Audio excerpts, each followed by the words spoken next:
Hello, everyone, and welcome to this week's episode of Cerberus at the Improv. We are doing a Saturday episode because I couldn't be present yesterday. All of our problems are my fault. I got my co-host here, Mr. Timothy Knight. Tim, how are you? How are you doing? What are you feeling? Why is your flag still upside down? Still upside down. Actually, it fell off, and I couldn't leave it in a heap on the floor because that's disrespectful. So I just put it back up into its original, most preferred position, which is right now is elbows up, stems up. I don't know. It's something. Upside down world. Yeah, I'm here and I'm ready to fight. Well, with words anyway. I got my pen. We'll fight. Let's go fight. I heard pants. I got my That's pants. pants. No pants. We don't do No, pants. I am wearing pants today. I promise. Mr. Andre Meloche, how are you doing? I'm fine. I'm just worried about the flag of Tim. I think he put it there because I think behind that there's the Union Jack. No, Hiding. you know. I know, and I refer to your father, in honor of your father, like you said, who was the one of the four, I think, officer who used the Delivered it to their legislatures. delivered. Yes, Yeah. so I hope he's not turning in his grave with what happened this week. So Well, he's dead. He's not turning. okay, he was never a politician, your father. 20 years. Well, he was a Newfoundlander. That means the politics was in his blood. But I mean modern politician like Dervish no. Dervish turner like Erdogan. They turn around all the time. Yeah, right. Yeah. No. Dad said what he said and then went out and did it. Mm. Yeah. So we have a lot to cover today, and I thought maybe we could start with the King's throne speech. I just listened to it right now. If anybody hasn't, it's only half an hour. It's not painful. I took a lot of the crap that they're saying these days is just painful to listen to. But the themes that I identified, like one is truth and reconciliation. I thought it was incredibly humiliating to bring a king here in his own domain to talk about, unceded territory. The second thing was climate change that he mentioned. The third thing was economic transformation. Like he's talking about Canada needs to transform its economy. He was talking about G7. And the other thing that was alarming was he made reference to like a coalition of governments that would cooperate on an international scale. And then after that, it went into a humiliation ritual where he just, gave the budget. Who wants to share their thoughts first? I don't know, maybe Tim, you go ahead. I watched the video and I took a bunch of pages of notes. Well, let me grab my notebook because I want to read some of it. Right in the opening speech, he uses the phrase, deep sense of pride and pleasure, national pride, unity and hope, which is very anti-Trudeau. Then gave the land acknowledgement, but he also mentions the phrase shared history and did not deliver an admission of guilt. So he's still taking the sovereign thing, but he's giving the nod to satisfy the indigenous peoples and their groups that he had met the day before. Yeah. He says he's had 20 visits to Canada in 50 years, but this was his first as sovereign. And he intentionally used that word. So he made some interesting comments. Comments about rights and freedoms guaranteed by your Canadian charter, acting for the good of all. And then the camera swings away because it's CBC. They can't do anything for more than 3 seconds. They say, why are Harbour and Trudeau sitting beside each other? I thought that was interesting. So moved onwards, and what the overall, I got like 8 pages of notes I took. And most of it is me saying he's dog whistling to various groups and organizations and basically telling stakeholders in and outside of the country, this is where we're going. We're on schedule. And what was not on schedule will become on schedule. So something really, really big. There were 2 major dates. There's a major national program initiative starting that will be in play or active on Canada Day. So we can expect a lead up and hints leading up to Canada Day with some major proclamation or some major event being. And there's a new national projects office being opened with the guarantee that all provinces will have individual agreements with the federal government for a one project, one, what was that Good called? luck. Right. Oh, I gotta find it now. One project. See, I should have this in front of me. We always come prepared here at Cerberus at the We Improv. do. One Well, project. It's improvised. It's One project, improvisation. one review. One project, one review. So this is an incorporation of the Green Plan review, so that all the major he's going to go heavy into oil and gas, and that will justify, because it will appease Alberta and it will appease Quebec, because he also said that transfer payments to provinces, territories, and individuals will not change. So he's appeasing Alberta by offering energy development, and appeasing Quebec by saying you're still going to get your money. And then positions France, says Quebec's, the French in Canada are central to the Canadian identity. So it reinforces that relationship and those separate agreements. So he continues to say he's assuaging all the province's separatistic fears, or rebellious little fears, and then going to put it all under one big umbrella, make everybody happy, which means going to pay off the ones he needs to pay off, and promise to balance the budget in 3 years. The king promised to balance the budget in 3 years. I thought it was the BPC who was supposed to do that. Right? And if you were a conservative or People's Party supporter listening to the king, you would think, oh, we won, because he's using all the right language. He's using conservative language. He's using historic language, but all of it is pushing into the New World Order. All of it's pushing into New World Order. So in 6 months, all provinces and territories will have separate agreements with the federal government that will open provincial trade. There'll be no more barriers in interprovincial trade, and no more. This is why that hides it. No more barriers to labor migration. So that's their new word, right? The compact, the compact on migration. United Nations.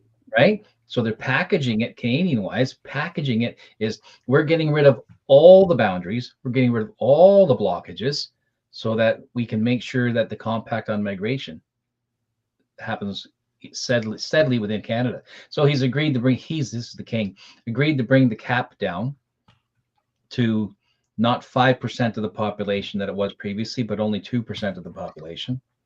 And he's agreed to restrict budget increases from what have historically been about 9% per year down to 2% per year.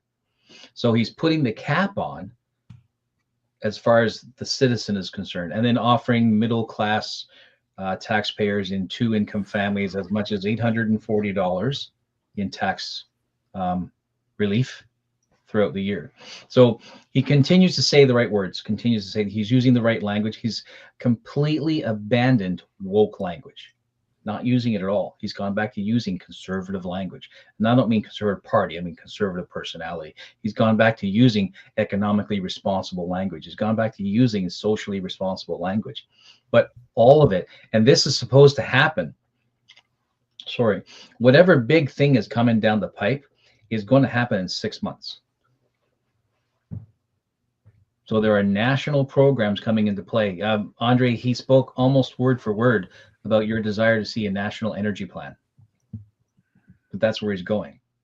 In addition to that, reinforcing that the Canadian government is going to preserve 30% of its land mass and 30% of its marine space for it's related to the climate change nonsense. So they're going to be, so you're going to have 30% of Canadian landmass is going to be designated as national parks, where you cannot go because it's only for native people. Now, that's what we heard this week. I can react to what you said. First of all, I took some note too, but first of all, did he? I have a question for you, Payman and Tim. Did he speak French? Yes. Or can he? Half of Yes. it. Half of Better, it. better than Carney. Oh, better. I know it's not difficult, but yeah, better than half the taxi drivers in metropolitan Montreal. Okay, but you know, half the taxi drivers in Montreal are doctors. That's what I was telling 20 years ago. Now, the other question is toward language. So he spoke French. Half the time. Did he speak Punjab? No, English and French. Oh, English and French. Oh, exclusively. No Arabic. No. Exclusively English and French. Yeah. So all people who don't speak French and English could not, unless they have a translator. And there wasn't one. There was a translator, like it was CBC, that link that I watched. CBC is not a translator. Radio Canada. Okay. So yes, okay. The ASL sign language lady. Right. Well, you know how our automatic translator is working. Me, honestly, because I'm sleeping since 158 years, I took what we call Amanita muscaria. It is like a hallucinogen mushroom. I don't have access to fentanyl here in Quebec, so I took that. So I didn't have the time to watch the speech of the kingdom. I thought we brought back the Constitution in 1982. He mentioned the repatriation of the Constitution, and that it was a proud moment in Canada's history. For Pierre Trudeau, but for all Canadians. Well, it would be Canada's history, except for Quebec, which right. No. I'm not. I will not refer to Quebec. I would refer to, in my opinion, Canada is not a country. It's a counter. A what? A counter. It's a counter to trading counter. With settlers, New Zealand, Australia, the Falkland Island, Canada. We are South Africa. We are counters of the monarchy. We can talk about Ireland. We can talk about Scotland, even if they are or not in the European Union. The king arrives here. He's supposed to be a guest. He gives the speech of the throne, and like you mentioned, I really like what you said. He gave the speech on the budget. It's a budget speech. He cannot ask a peasant like Carney, who thinks that he's a vizier or the counselor of the prince, like Machiavel. It's not him. So it's like Carney is sitting next to him. On the right side of the Christ or the left side, that's up to our audience to decide. But Carney was seated on the sovereign's right, and another fellow who I do not recognize was seated on Camilla's left. Okay.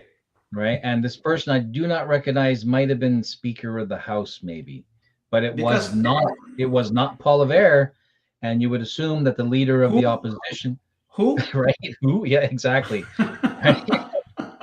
Who? Yeah, the other guy, the leader of the not so oppositional. Yeah.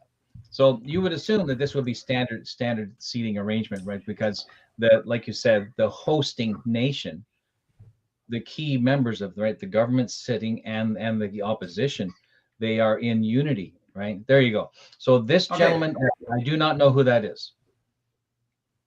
Okay, that's one thing. The other thing you mentioned, you said everything will arrive within 6 months. You will save Canada. Everybody will reconcile because it's always about reconciliation. Stolen land, payment always referred to crown land. Can I keep my land? You don't own it. What land? It's not. That's my real question.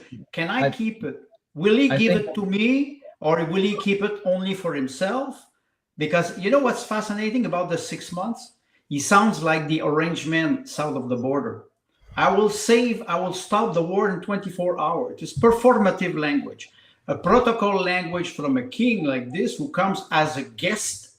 He's not my king. He's a guest here on my land. So the idea, he can call it crown land if he wants, but the monarchy is bankrupt since 16th century. And they're bankrupt financially and they're bankrupt morally. He could just go fuck back to London, England, and take care of the city that is crawling under Muslim invasion over there. And we're seeing it here. So he arrives and lectures everybody, 41 million people in Canada, lectures everybody when he's not even king in his own kingdom. That's simple and direct. I don't have nothing to do with this man or this monarchy. We talk about republic. We talk about what is the principle of freedom. We can talk after that about freedom. I have many things to say about what Carney said. But through the speech, this man, I will not even call him a king. He's a globalist. He's a globalist. It's the global agenda. And I made a small joke today. We still have 4 years. Not before the 2030 agenda, but before the 2029 Great Depression. 1 year. We will celebrate 100 year in 2029. This is where we're going with those lunatics. And we have to tell them they will not listen to us anyway. It's not important. But you have to be able to express it. And me, I'm not happy at all that this man comes here on supposed to be sovereign land and lectures us on what we have to do in Canada. You mentioned something. He tries to appease Albertan. He tries to appease Quebecers or French Canadian. Call them one thing I do not accept, and it's not emotion. It's reason, rationalism. I do not accept his speech, not as a Quebecers or a separatist. I do not accept his speech as a Canadian at all. Period. Let me so this thing that Tim is calling appeasement, I was listening to what he said. So he starts off as a globalist, those things that we just talked about, and then he turns into like the mouthpiece for the Liberal Party, which I was like, that props to the Liberal Party to be able to force a king to come to his knees and spout off your talking points. So I'm going to go with the stuff that he said that was trying to woo the left. So dental care, he mentioned that. Yes. Rearming Europe, that's another left-wing policy. Using Canada as a key player, that's important. Right, but it's just rearming Europe, but using Canada as a key player. It's crap. That's bullshit. That's coming from the left. It's not the right that's saying this. Maintaining the CBC, maintaining supply management, that might be bipartisan. And what you were referring to, Tim, the biodiversity corridors, no-go zones for people. Yeah. And then he mentioned something I'd never heard of, the Own Nation project, where they're going to double the amount of money they give to First Nations so that they can apparently buy the land with taxpayer money. That's bullshit from the left. But then he said a whole bunch of things that, the Liberal Party's evil, but you got to hand it to them. They're appeasing the right. They're trying to appeal to the center, the same thing that the Conservatives do. Internal trade was one. Housing is another one. They mentioned the stolen cars. I guess people are getting pissed off that their cars are showing up in like Abu Dhabi with the license plate still on. The Ontario license plate with Zimbabwe. Did they steal his Bentley? Right. I don't know. Doesn't have our system. He kept using the word sovereignty. Tim mentioned that, but the Liberals use this as well. Donald Trump is threatening our sovereignty, so I don't know where that lands.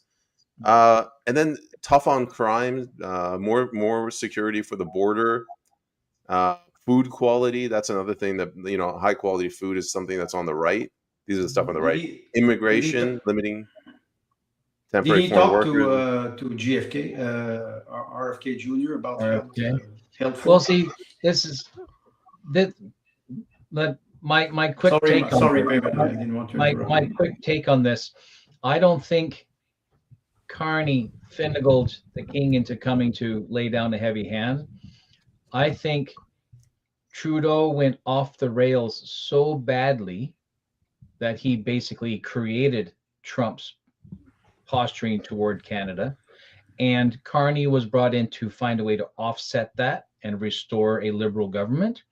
And that in order to bolster up the damage that Carney is still walking into, caused by Trump and Trudeau before him, predominantly Trudeau, that the king says, okay, enough of this hands-off stuff. You guys down there in the middle who are trying to execute all this are really doing a garbage job. I'm going to come in and sort it out. So he's the CEO from headquarters who goes down to the regional office and says, you guys are off the, I'm going to sort this out and I will speak it for you. And because it's spoken, it will be done. And that's the way I see this happening. Because I watched Carney when the camera was on him, and all he had to do was cross his legs and he would have looked like Trudeau, because he was meek and pliable, right? There was nothing stately about Carney sitting beside the king, nothing stately. The opportunity to just puff up your chest and be like, here I am sitting at the right hand of the sovereign, didn't happen. Lost his moment. But I think that the king reasserted the dominion, the position as a dominion, as a kingdom of, and that's, at least that's the goal. That's what I read as the goal. And the everybody in the audience ate it up. And he put it in the right language. He was diplomatic. There was no tone. There were no jabs, right? No adverbs, no adjectives. He was clean and efficient. I'm not saying that I like what he did, like as far as like believe that what he did is actually for the good of Canadians and the good of people within the Commonwealth. I don't. I think that what we're actually looking at in my lifetime is watching New World Order under the rule of the kings of Europe. That's what I think is happening. And that's a change from where I was previous. Because we talked briefly about the ancient families in Europe and how that seems to be some conflict between them and a lot of the wokeism and the stuff at the UN stuff and WEF and whatnot, that there seem to be conflicts at a very high level. And I think the sovereigns of Europe have said, we've had enough. We're taking the reins back. That's sovereigns of Europe. Yeah. Well, there's come on. When I know it's laughable. I know it's laughable. But if I believe it to be true, then I will act as if it's true, right? Yes, but it's still laughable. There's one thing. I had a conversation with Matthew Arab yesterday, and we were talking about 1776. And in 2018, I wrote an essay about a writer, Jose Ortega y Gasset, who wrote The Revolt of the Mass. And in one chapter, I just wrote about the position of the United States. United States, a sovereign country, the first or the second or the third superpower on the planet. You can choose your position. And I was saying, United States have no diplomacy. They are mercenaries of the city of London since 250 years. Then now you're starting to see a big conflict with what you're mentioning, the old aristocracy in Europe, and what is happening in the United States. Forget about Trump. Just think about what is happening south of the border. And they're starting to say, wait a second, we have to reinforce our Constitution, First and Second Amendment, and we have to distance ourselves. So the Boston Tea Party 2.0 is arriving, meaning that 1776 was the first step, the Declaration of Independence, or the Constitution that was written. Payment, you're starting to study it and you're starting to propose some ideas. And now it seems like now they will start to reinforce this Constitution or this sovereignty, and it doesn't suit the real master of the United States, who would be the city of London, and now, and who is bankrupt, and they arrive here and they want to lecture the mercenary. You're a mercenary, Trump and United States. You're the arm of the king, but you're brainless. You have to do what we will tell you. So he arrives here. Talk about the globalists if you want. He arrives here and he's lecturing Canadians like this. Don't forget one thing. Canada is a small country, 41 million people, no nuclear warhead, no army, and no sovereignty. So it's not complicated. You need a protectorate. You need a mentor. The mentor that we have since 158 years. I talk about that I was sleeping for 158 years. That's the 1867. The real mentor, it is not Great Britain. They are like Chihuahua on the global geopolitical agenda.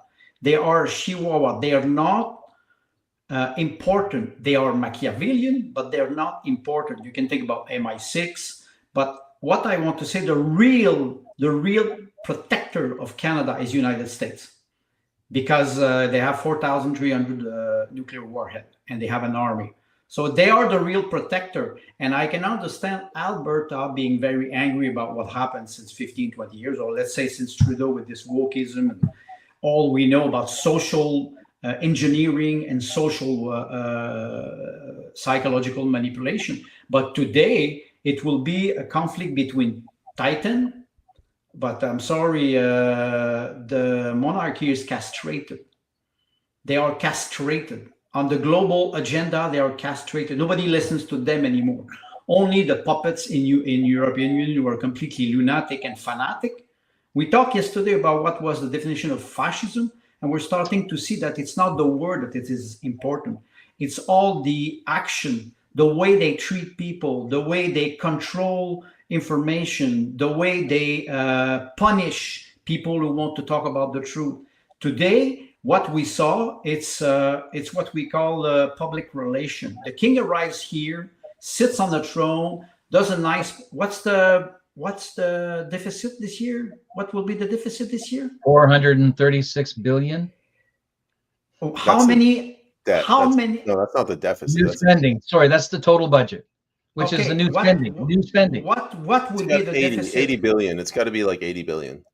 80 billion on a debt of 1.3 billion. You have the news here, and they just tighten it a little bit more. They just pull it a little bit more, so it is tighter and tighter and tighter. The cancer is the debt. And this man is in debt because moral debt and financial debt. And he arrives here and he lectures people on how we should spend our money, how we should live, how we should be sovereign. That's why I talk about, you say my land is okay, I'm on it. It's your land. Okay, come and take it. Come and take it. If I need a fork, I will take a fork and I will wait for you. I will be disarmed. I will not have harm. But one day you have to say to the tyrant, that's enough. Albert Camus wrote a book about this, a man of his insurrection. Sorry, the title maybe is not good. And he said, when the tyrant acts like this and doesn't stop, you stand in front of him and you tell him, you stop, we can become friends. If you don't stop, I will resist. You can kill me. You can kill me. You have the power to kill me. But I appeal to you. So that's real diplomacy. That man does not listen to his subject because we are not his subject. Let me it's hard to pick apart anything Andre says. It's like on another intellectual level. So Tim, you were talking about the king is here to undo the damage that Trudeau did. I think a lot of this started with Jody Wilson-Raybould, where there's the only person that stood up to him, and he kicked her out. And nobody, as a nation, we tolerated it. And after that, it's just one yes man after another. So I get that's how it brought us here. What I fail to understand is, like, all of these leaders are puppets. So is this one of this was the king's plan or whatever, the elites, the globalist plan? Like, oh, we'll get Trudeau in, we'll push all this woke shit. Yeah, I don't think it was the plan of the royal families of Europe. I think that there are multiple agencies or organizations near or around the top in the upper echelons that may not be all equally aligned. They are not. They are Right. not. Right. So I think that way up there in the stratosphere among these elite families and organizations, not just families, but also like um, well, business organization, right? Multinationals have phenomenal power these days, right? So you've got the technocracy, you've got the corporatocracy, you've got right, the aristocracy, and other various groups. Then you've got the UN and that cabal. And I don't think that at every level that they are all equally and well aligned. I also think that the crown in Europe, and I'm speaking for like all the crowns because they're all blood related somewhere along the line, that the crown in Europe is has been satisfied for the last couple of generations maybe to watch how civilization was going to unfold with its lobbies and its other agencies, wokeism and hyper capitalism, and to watch this pattern go until they're watching, wait, this is kind of going off the rails. And these families know that the average civilization only lasts around 250 or 350 years before there is a catastrophic change of some type. And that civilization makes a fundamental change, right? Early Greece, early Rome as perfect examples of that. Early France, right? The Franks, and then later became, right, France, right? The switches. So the Germanic tribes become the German nation. That's a process of about 400 years. Britain from Britannia and et cetera, right? So these families are very, very familiar with this process. So I think there's at some point in time they've said, okay, the children are off the rails. We're adults are going to come back into the room and we'll sort this out. And I think that he is a bit of a voice to that end. That's what I think. I'm not saying it's good. I don't think it's good for us because it sounded like it's like that movie, where the great big monster lands down in the ocean and starts destroying everything, only for the camera to pull out and realize that that great big monster is a child, and its parent, the alien, is bigger than the planet, and says to the child, "Stop playing with that," right? And I think that's kind of a situation. I don't think we really have any grasp. The conspiracy theories that we've been playing with and working with, these are the conspiracies, not the people, the theorists. The conspiracies are playthings. And that's how deep I think that's how serious I think this has gotten. That now you're entering into 1,000-year-old families stepping back in and saying, we're going to straighten this out. This is where we're going. Right. And telling the kids, and that includes Carney, settle down. I'll do the talking for you. Shut your mouth. And I think that's what's happening. That's quite funny what you're saying, and I do agree with you.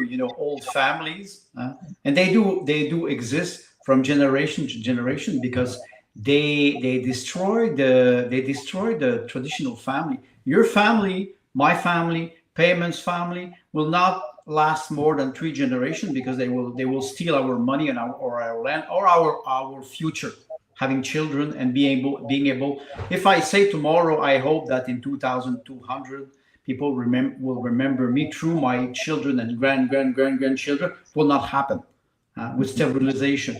What is funny, Payment, you mentioned something in this speech that I did not listen because I have other more important things to do. He mentioned dental care.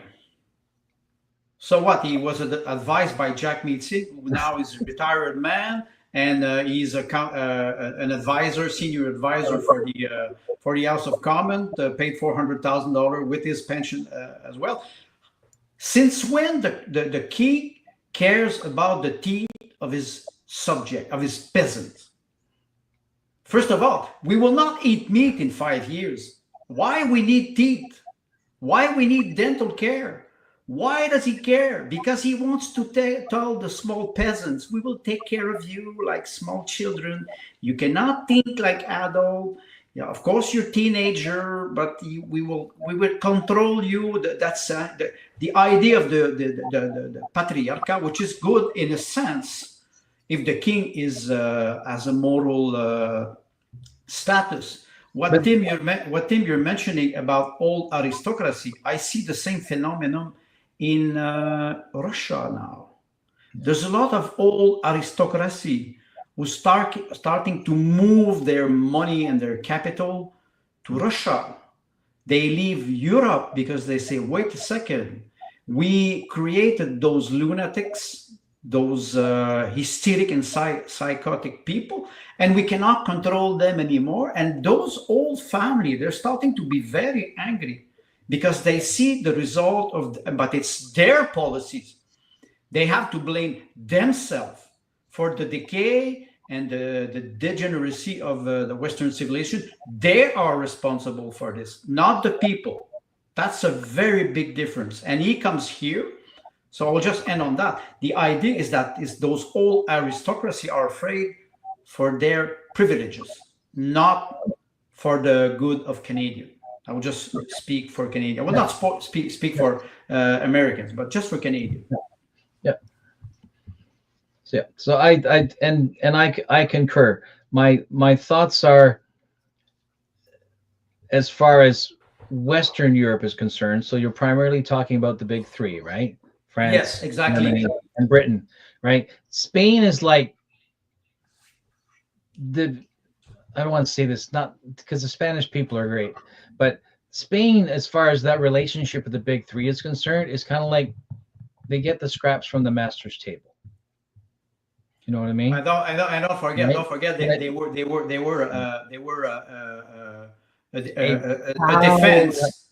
They were a defense against Islam and more. Yep. And so I Yep. agree with you. They Yep. take the leftover. Yeah, they have lost, well, because they were a superpower once. Yes, exactly. Right. They were once a superpower, and I guess the other three said, okay, we've had enough of that. Right. So, which means the Spanish should probably reconsider the next time they want to invade the Netherlands, because they got pretty beat up for that. But so we have the big three, and I think that in some form, and this is only me talking out loud, I haven't thought all the way through it.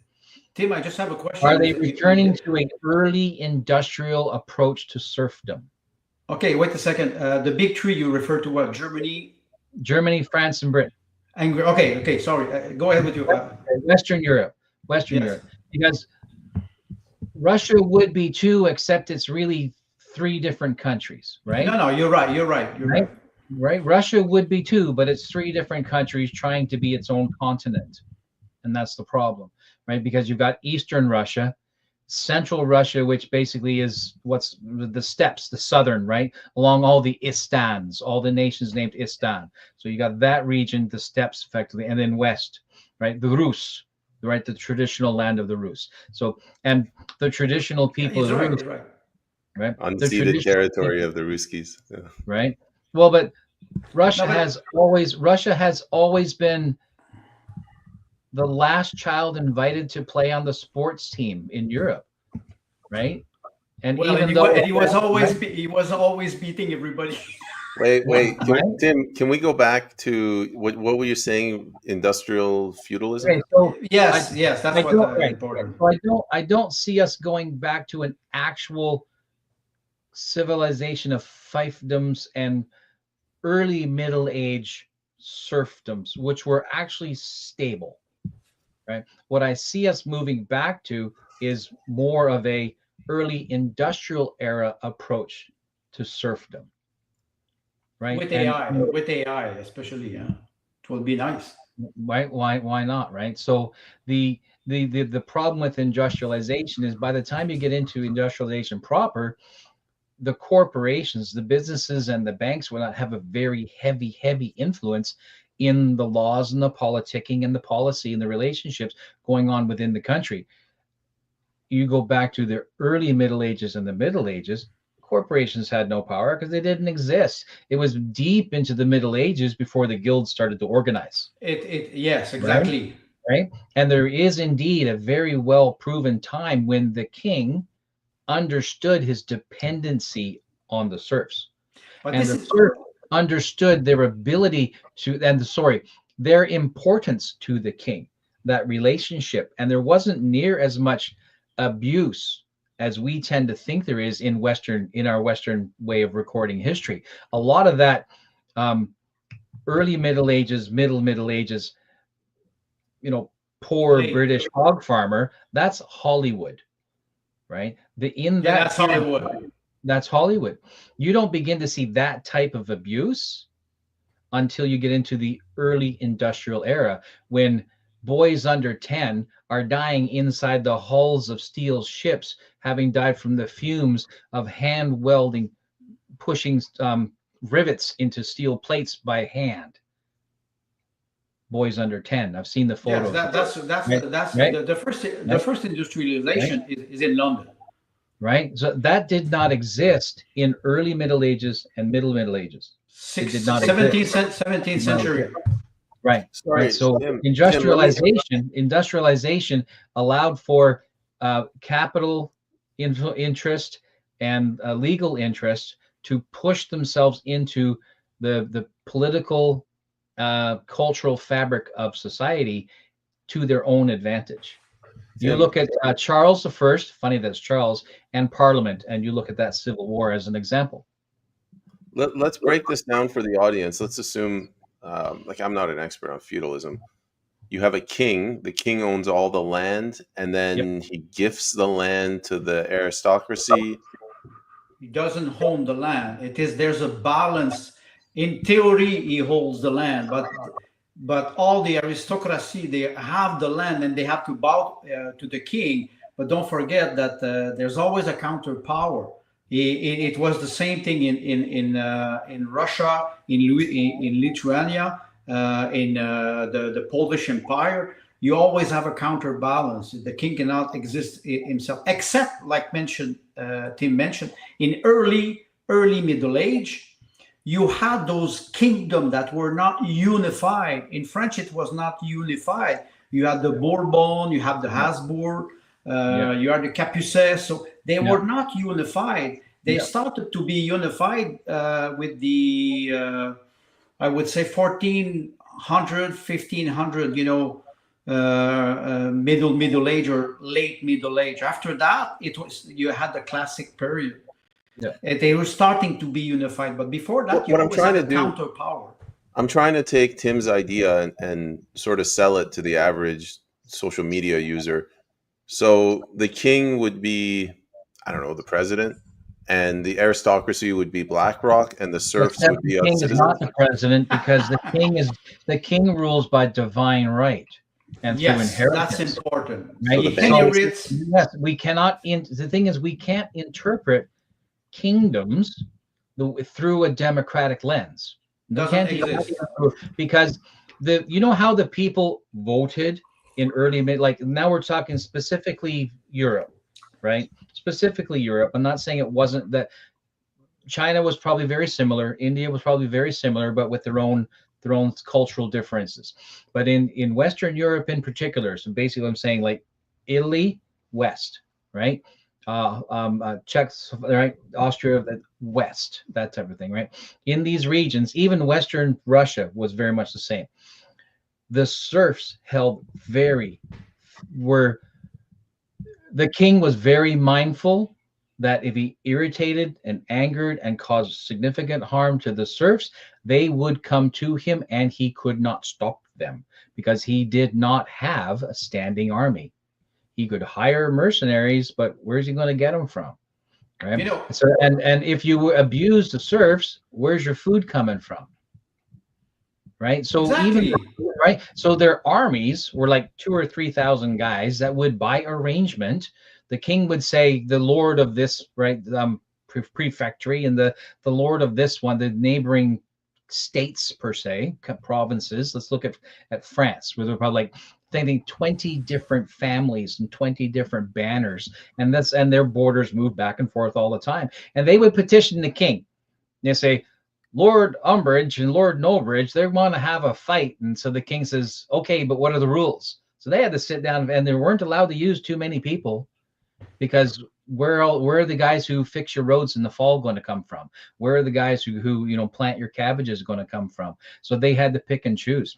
The longbow in England is a good example of this, where longbowmen the bows were expensive and not easy to produce, and they had to last. So oftentimes a bowman was assigned by a son who showed promise and would train that, but they were also still farmers. So he was a farmer and a bowman, right? But they didn't have a lot of them because the bow was a ridiculously expensive weapon, right? And you had to be very, very skilled, and they were trained from the time they were children, right? So that's why the French with the insult with the two fingers, right? And that's why it was so effective, because you take off his two fingers and he's done, and you've effectively destroyed. He cannot Right? he cannot use the No weapon. longer Yes. draw. You can no longer draw a bow. So the victory salute is Churchill making fun of Russia, really. Sorry, not Russia, my mistake. Making fun of Germany, right? We have our fingers, you didn't get us, right? So when the kings in those eras, and yeah, there were abuses, but the Hollywood fucked it up, right? Because they want to just it's too much.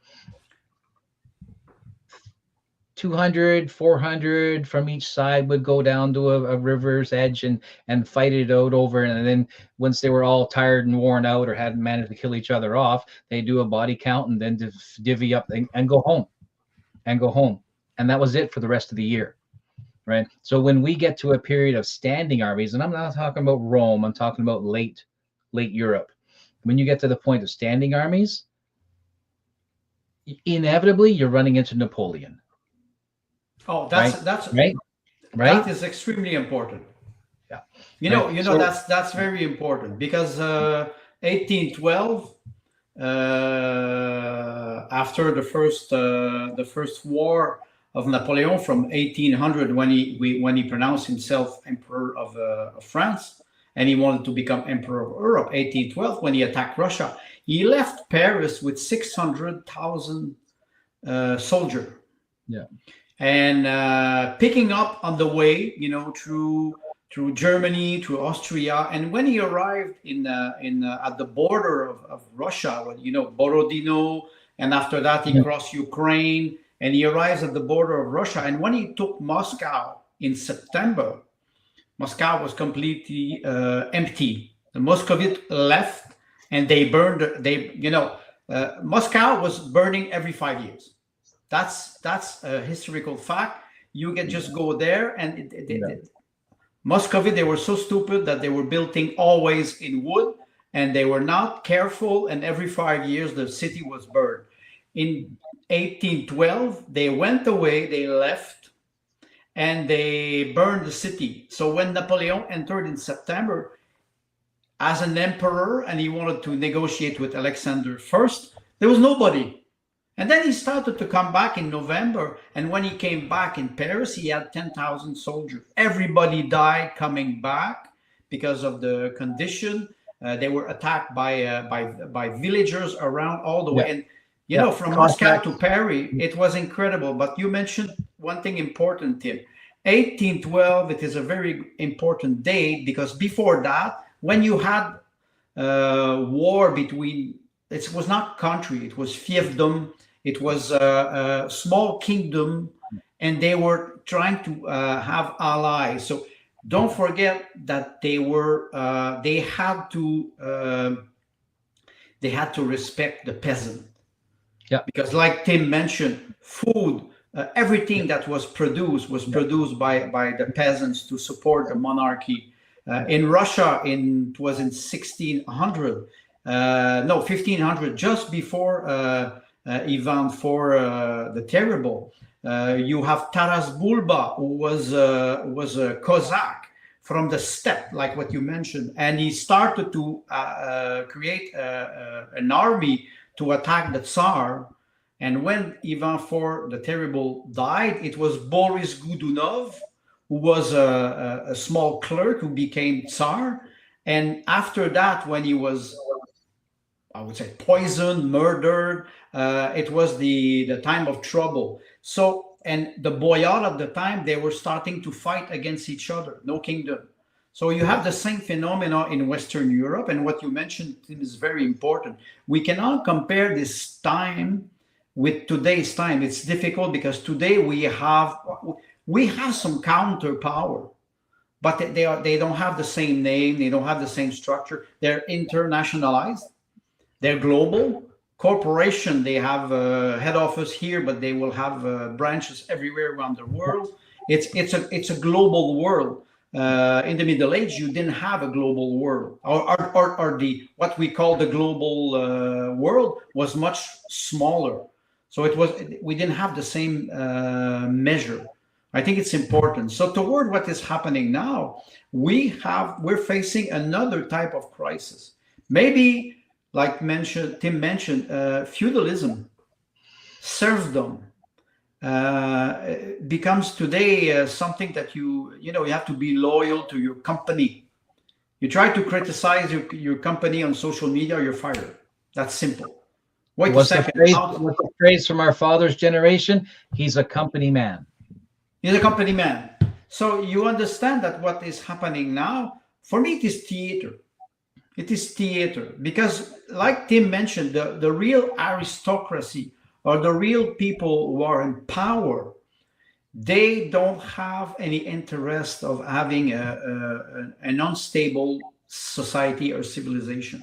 They want stability, grow. Do they want growth population? This is another question. I will not talk about this, but I think, market is the same thing. People think that market are irrational. No, you saw what Trump did. Trump, because he's not a diplomat and he's not an economist, what did he do? I put the tariff, I take them back, and I put it down, and he fucks the hell of everybody, and nobody wants to do business anymore because they don't know if today I will be hit by tariff or tomorrow they will. It's a nightmare, and I think he's doing it because he's not educated economically, and he's very badly advised by his people around him. And he doesn't know how to react.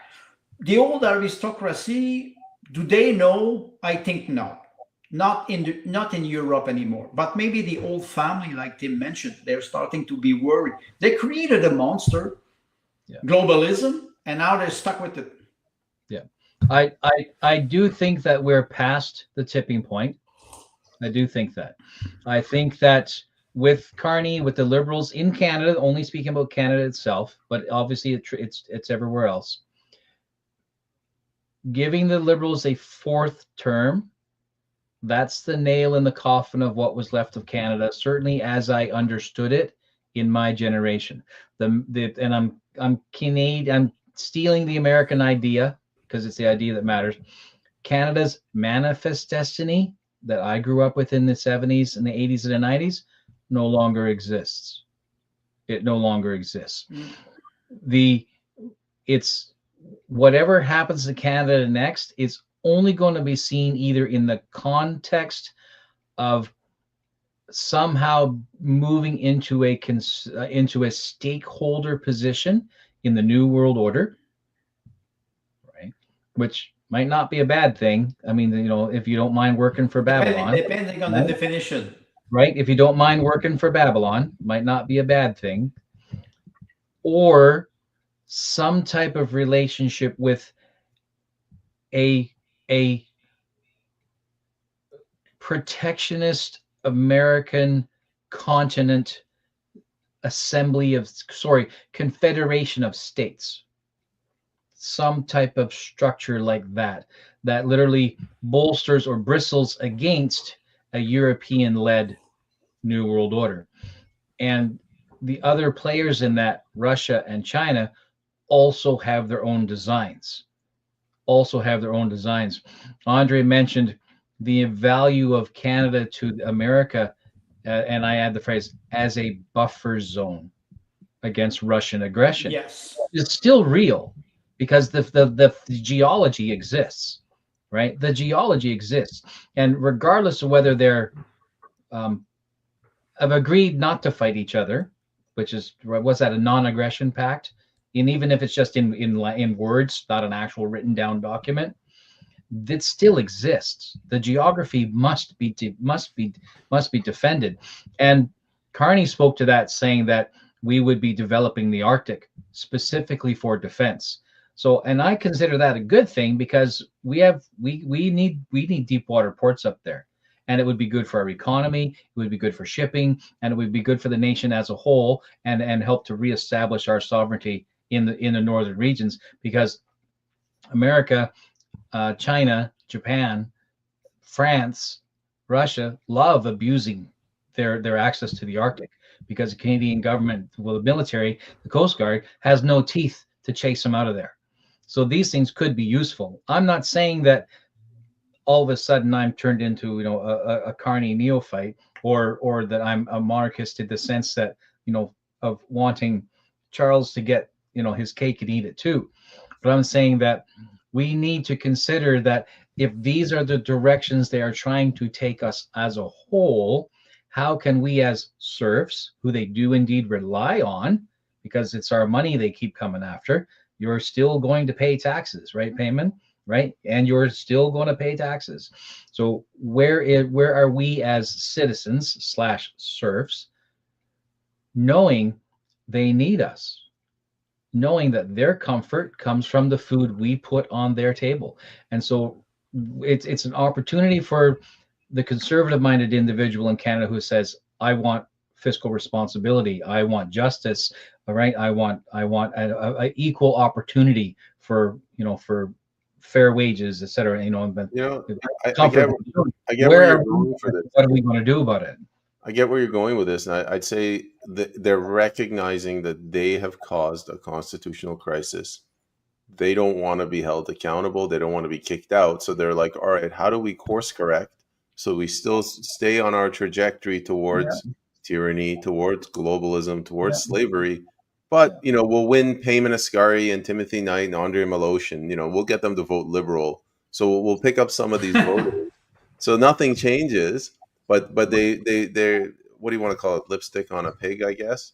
Like It still is. dressing. It still is. It still is. Like I said, it's the language. They're using all the right language.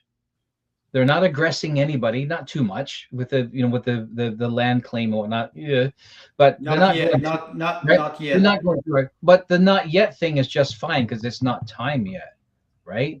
So it's finished. Put up the story we tell about how you capture wild pigs is you put down the cornmeal and one fence, like one length of fence, and over time you continue to add another length of fence until you've made three. And then they get comfortable and they come back comfortable, and then you close off the fence and they're yours, right? Okay. So I think the last generation has been getting 3 of those 4 fences up, and if we're not mindful, step away from this highly urbanized culture in which there's no getting out, because if you can't grow your own food, you're cooked, right? So they control the food supply, they keep that offshore, right? So the way they make the new serf, right, in the dystopian future is, I have no means of fending for myself, right? I don't know how to make food. I don't know how to hunt. I don't know how to fish. We can talk about freedom after, but what I want to do, or what I want to say, and toward what Payman just said, and you, Tim, you talked about accountability, and I will quote you, Tim Knight. You said, when I asked what would be the fate of Justin Trudeau, you said news, rope, and you mentioned the cage. No, rope and wax. Was it rope and wax? When we were talking about Trudeau many months ago. Yes. Cool, but you said the rope and wax. He should be in jail. Why I say this is because Payman just mentioned something. They don't want to be accountable for the harm that they did to Canadian, and accountable meaning criminally accountable and being punished for it. So now they are recycling the liberal brand, and like Payman said, you put lipstick on a pig. I'm sorry, criminally, there will never be a politician that will be criminally responsible or accountable. It does not exist practically in history. They're always able to escape the crime they did. Always. That's interesting that you go in that direction with that, because that reminds me of the mafioso whose kid, right, has got out of line, right? right? We've all seen the movies, right? The kid, his own child, spoiled brat, takes advantage of the neighbor, not knowing that whose grandfather that is, right? And then he gets out of line, and then the mafioso, the don, has to come down, right, and down to the people, and he goes to the shop owner and says to the shop owner, "We're going to fix this. This is how it'll be okay. It'll be, but don't hurt my Carney. He's my boy." Right? It's a very so that Carney, who needs to be held accountable, Trudeau, who needs to be held accountable, will not be held accountable because the Dons are talking to each other, smoothing everything out. Right? And so what happens is the small shop owner who's been shaken down by the Don's kid for the last 3 months, he's not getting his money back. Right? But he's not getting justice, but everything gets smoothed over. Can I share something? Maybe Charles is doing something like that. You guys know who this is, right? Andre? Yes, the rape of Lucretia. Yeah, you guys said there's never any justice in history for politicians. This might be the only time. No, but this.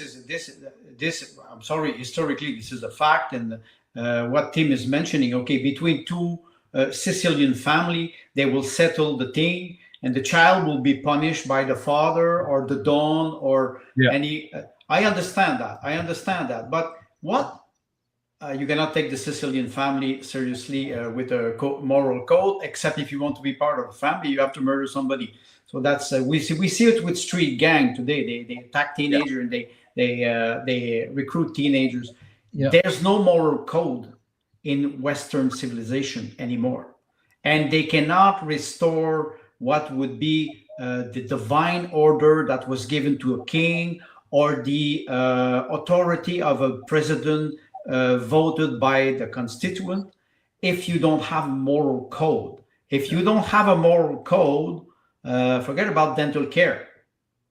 Forget about dental care. We don't care about dental care. We have fentanyl crisis. We have criminality. And why do we have raising criminality in Canada? Because the top is criminal. They imitate the top. If there's no accountability, they will continue, the crime will continue to rise, and they will not fix the problem. It is not, and I think, Payman, you mentioned the constitutional crisis.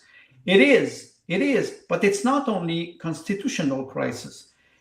It's the balkanization of America in a whole, including Canada. I made a mistake last year because I was talking about the balkanization of United States, how they would separate, or state would start to defy the federal government. And it started with Texas. And I said it will start there. I think I mentioned that last week. No, they will start with Canada because Canada is weaker. What would be the real alliance between a federation or a confederation of sovereign state? Imagine Alberta and North Dakota together. A very powerful state. Imagine Quebec, Ontario, and New York. And in a structure where you would have America as an alliance, keeping the culture, for Quebec, for example, keeping the language and the history and the culture. How come you can imagine the power of America on the global political sphere compared to China and Russia, or I would say Eastern Europe? I will not just talk about Russia. Western Europe, forget it. They don't have any energy anymore. They don't have gas. They blew up Nord Stream 2. They want to go with green with the lunatic in Germany with Annalena Baerbock, and they're those lunatic in pre-Baltic Republic. They're completely fanatic people. The old aristocracy is saying, wait a second, now we have to put them back in the asylum. They did enough damage already. The balkanization of United States or the America, I don't say it is a good thing. I say maybe it is a possibility, and I understand how people are angry. And maybe the king, with his speech, is to appease the anger of peasants, saying, "Okay, we will take care of you," like Tim mentioned. A more conservative speech. and people will start to appease, maybe not Albertan, because I think Albertan, they crossed the Somebody gave Rubicon. somebody gave a memo to the king, like, "Sir, things are getting seriously out of control in Canada. You gotta go." Well, you can refer to Marie Antoinette and about the peasant revolting, and when they were saying Marie Antoinette, the people, the peasants, they don't have bread, and give them some brioche or some croissant. First of all, it is not true. She never said that. But the idea is still there. They're under your oh, it is an insurrection. No, sir, it is a revolution. Oh, it is. And if you feel this, if you feel, and I think if King Charles, he felt it in London with the moron that is Muslim mayor in London, which is completely not. They the aristocracy. They always when they play chess, they always play one shot too much, and when they do it, they pressure the lemon. One day it is dry, and it is where we will get our food. Tim is right. They're starting to feel it. It's about time. Maybe we, like you mentioned, we arrive at a tipping point. Yeah, I think that if in the future you see North America coming out as some form of collection of independent states, that type of, which is what the United States of America was going for in its assembly. And to a degree, the Crown was looking to have Canada act in the same way by referring to it as a confederation. Because in the BNA Act, the separate lands, their boundaries were independent functioning geographic bodies. If we were to move in that direction, I think that the counter to a socialist one world order under European rule, the UN in particular, which funnily enough is largely managed by Muslims, which is true, right? But that structure, that maybe the counter to it is ignoring moral code, ignoring Judeo-Christian foundations, ignoring current constitutional constructs for people, a corporatocracy of sorts that maintains a mastery of trade and industry through innovation and advancement in so a technocracy of sorts, but managed by a corporatocracy, not aristocracy or a socialism, right? Because and I don't think China can do that because it's too heavily wedded to communism. I don't think Europe can do that because, like Andre said, Europe's dry. The well is dry. Right? And Europe is like the same size as India, but India's untapped wealth it's despite more than 1 billion people, that's still all that untapped wealth in India. And China, it's massive, and the population has gone through the floor, so it will recover because its land mass is massive. Tim, right? Maybe this is a question for Andre. Does Europe have anything? Like, do they have mining? Do they have resources, lumber, oil and gas? Are they just like the taint of the? Okay. We can talk about shale gas, for example. Shale gas, and in Quebec, we do not develop shale gas because there was a moratorium in 2014, 2013, and they stopped the exploration. And what is fascinating, and what Tim mentioned about energy, about reinstating oil and gas. Mm-hmm. Yes, they want to implement, for example, the green agenda. Maybe they had consultation with AOC in the United States. She's a complete now. It's a joke, but anyway, Quebec did not develop its shale gas. France, there's a stock of shale gas here. They follow the same tendency, and it is funny because in Quebec, when France decide to do something, usually 2 weeks after in Quebec we do the same thing, because we're French stubborn people, and we follow French. That's why there's a big conflict with the monarchy, because French Canadian, you can't call them Quebecers, but that's another subject. They are stubborn and they want to stick with this old aristocracy idea of France. So France, they don't have, they have shale gas, but they don't develop it. France destroyed their nuclear network in the last 15 years under Hollande and under it started with Hollande in 2012, and it continued with Macron, and now in 2025, 85% of the energy that was produced in France, they were self-sufficient. It was clean.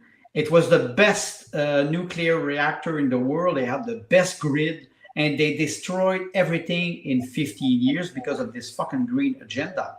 And what is happening now, because they went from 85 to 60%, and now they have to import energy from Germany, and Germany, who implemented windmill park everywhere, they stopped them, and now they're going back to coal, and they're exporting to France, and the price is what?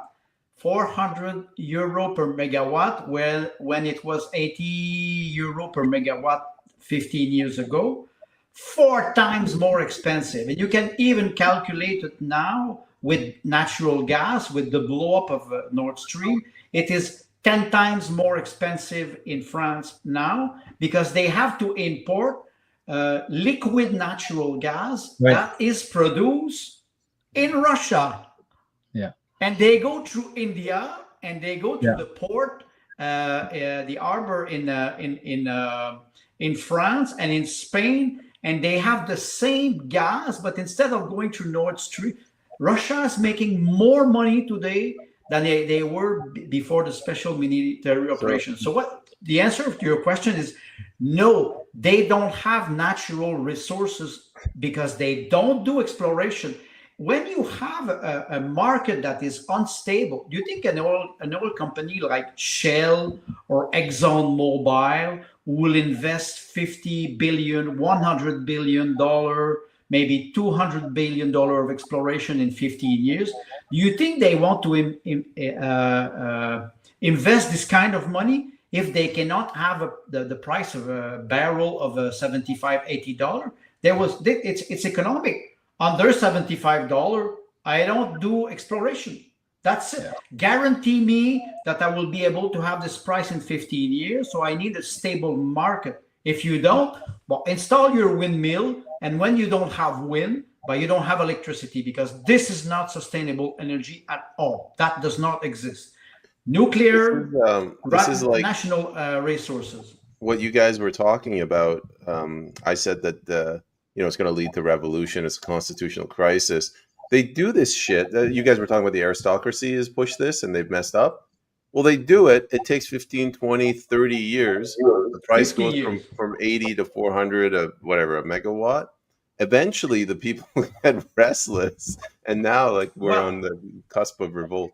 Well, like I say, in a northern country, when it is minus 25 outside and when it is minus 25 in your house, there's no difference between inside and outside. So it's better to be outside and do a fire in a barrel with your friend on the barricade, because at least you will be warm outside and you will fight the government. They feel it. They know this. Let's go to Tim, and I want to tee this up for him.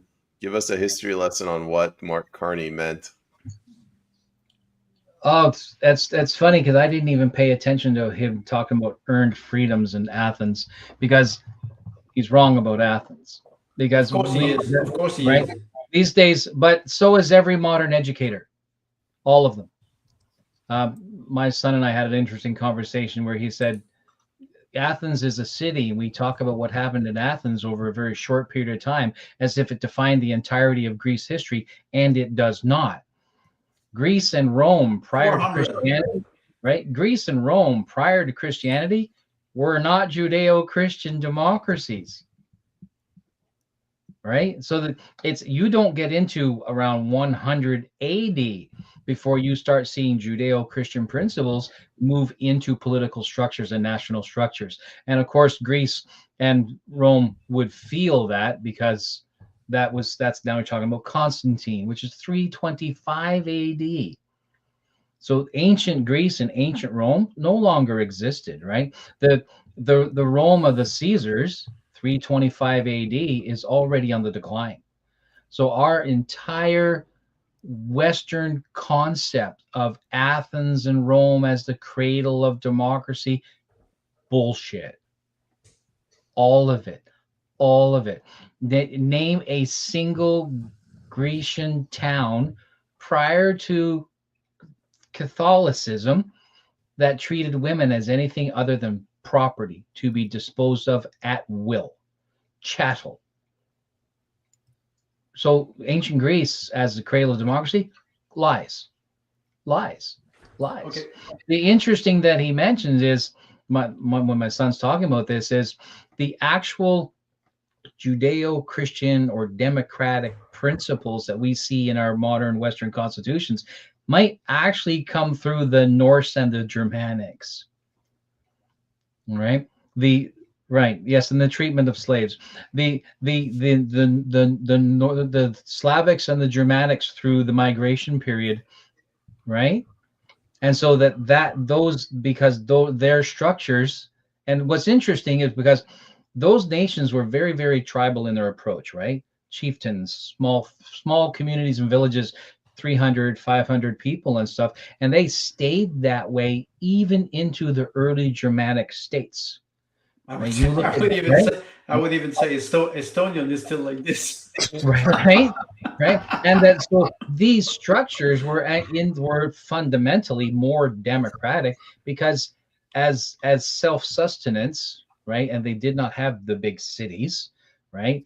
They didn't have this. So the concept of a chieftain over 500 people or 1,500 people was very sensitive to the state and the welfare of his servants or subservience, right? I'm going to forget the word again, but serfs. Very, very sensitive to this. We think today in Hollywood terms, when we think of, like the conflict between Parliament and Charles and stuff. That's what is that? 1600, 1700? Very, very, very, very well developed past the Habsburgs age, right? So these early Germanic and Norse and all Anglo-Saxon peoples, which was inevitably going to include mainland Celtic and even Druidic approaches, that funnily enough, a lot of these democratic principles might actually be from pagan cultures that are eventually Christianized as Christianity moved across the West and as civilization was lifted up with it. So when we look at constitutions and we point to Athens, and by the way, in Greece, there was only really one city that said you would earn your citizenship, and that was the Spartans. And you earned it through, right? You earned it through blood. You earned it through blood. Yes, and you refer to Sparta, and you refer to Sparta as a citizen.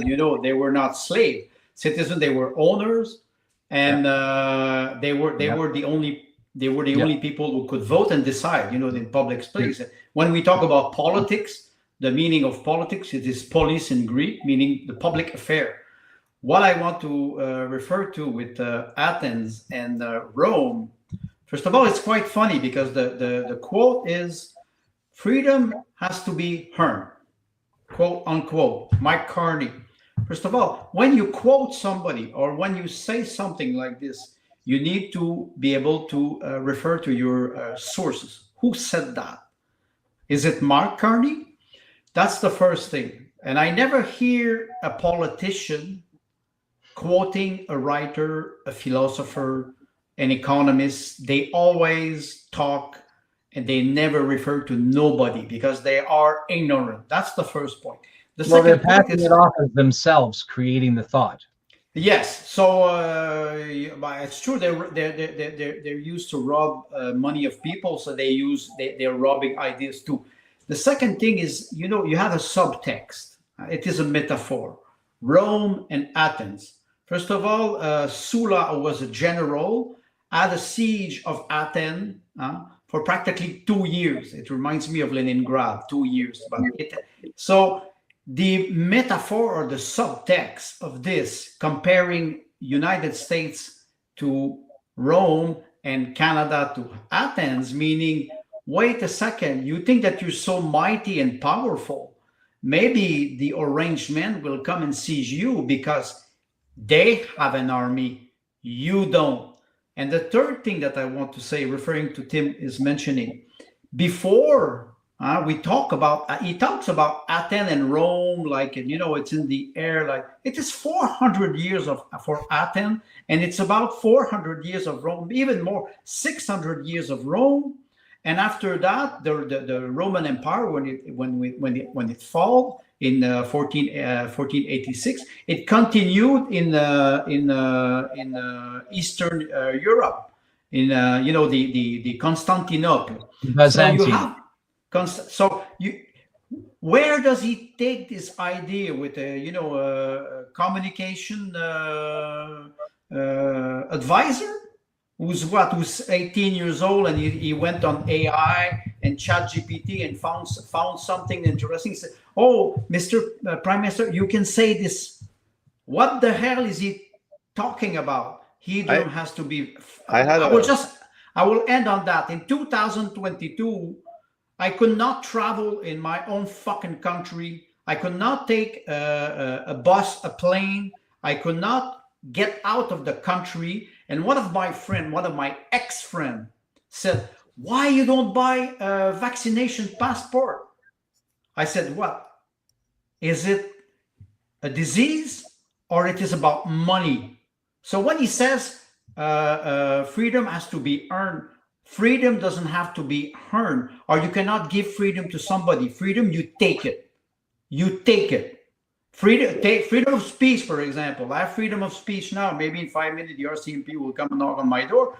But the idea is freedom of speech. What does he talk about? It's only PR. It's the orange man language to appease, so people will not question the narrative, and we will. I'm sorry, I'm questioning this phrase. And it was said by an idiot. It's very simple. Explain your phrase, Prime Minister Carney, if you can. He cannot. He cannot, because he doesn't know history. He doesn't know diplomacy. He's there. He's like the agent of the king. But, you know, the king doesn't have good advisor. We can see it with Keith Starmer in Great Britain. I think, and this is, like I said, I haven't fully thought my way through all of this, because the King's speech changed a lot of my views. My conversation with Nick regarding the actuality that there is nothing democratic in Athens. There was nothing democratic in Rome, ever, right? Because the structures were fundamentally different.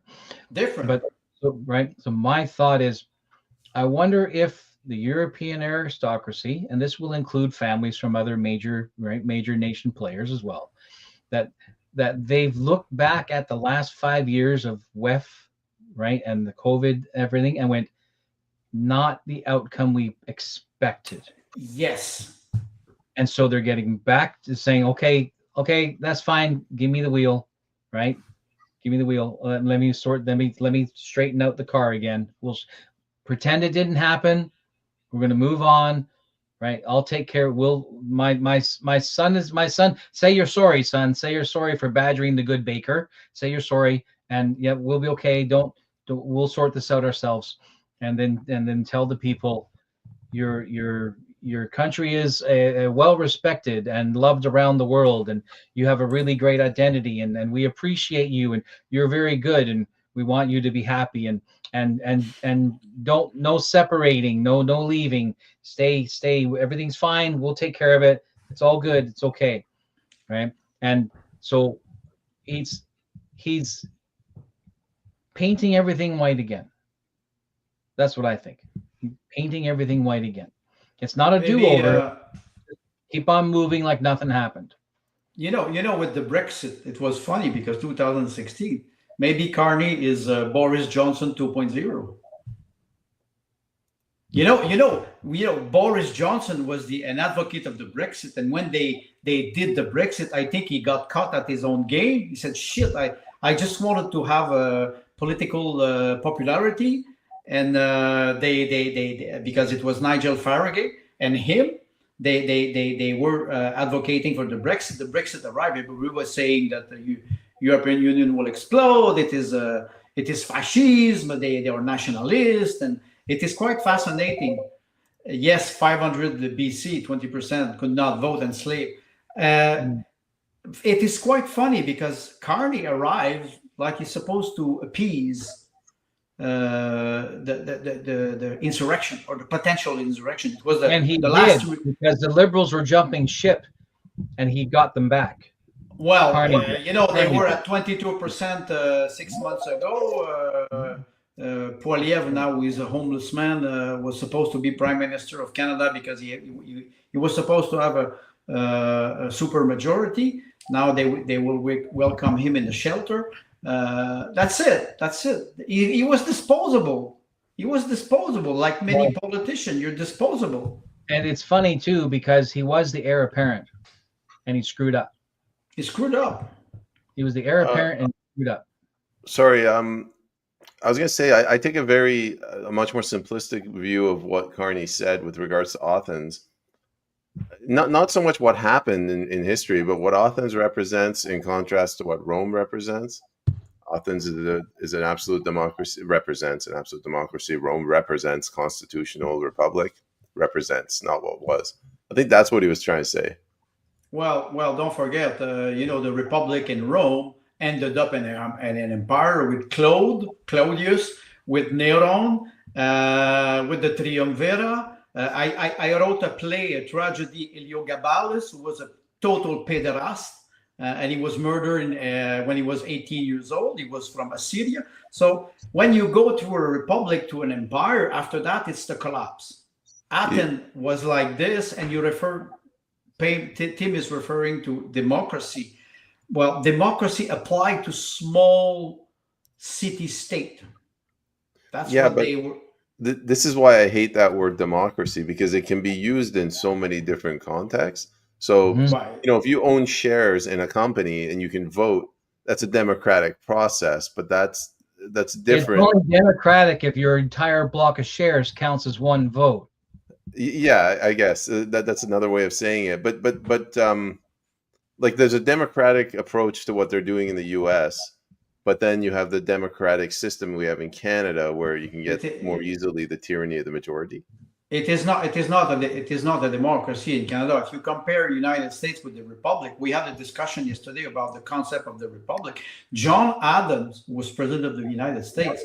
When they structured the language of the Constitution, they were settlers that were independent. They were educated people. Matt Everett yesterday, he mentioned the difference between what happened in the United States and what happened with the insurrection in Quebec in 1837.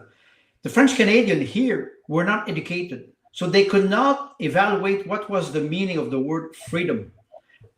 Compared to the United States, when they were settler, they were independent, they were wealthy people, they were businessmen, and they had the same level of understanding.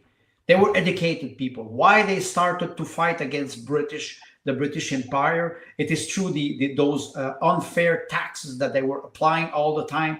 Arbitrarily. So when they started to fight back against Great Britain, they said, "Wait, we want to be free. We came here to be free. You will not impose your dictatorship or your kingdom here." And then the Constitution was written by mature people. That's what we don't have here. Pierre Trudeau brought back the Constitution in 1982.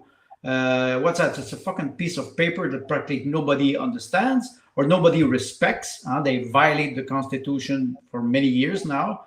And it was quite fascinating because who cares about this piece of shit? Read it and criticize it. And if you don't like it, change it. But if you don't read it and if you don't care about it, but don't expect the government or the people who are in power to respect it.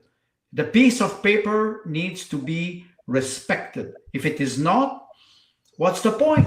We don't live in a democracy in Canada. I used to think it was a constitutional monarchy. Now it is an elite, and under the Parliament, the House of Commons, it's grass. We do not exist for them.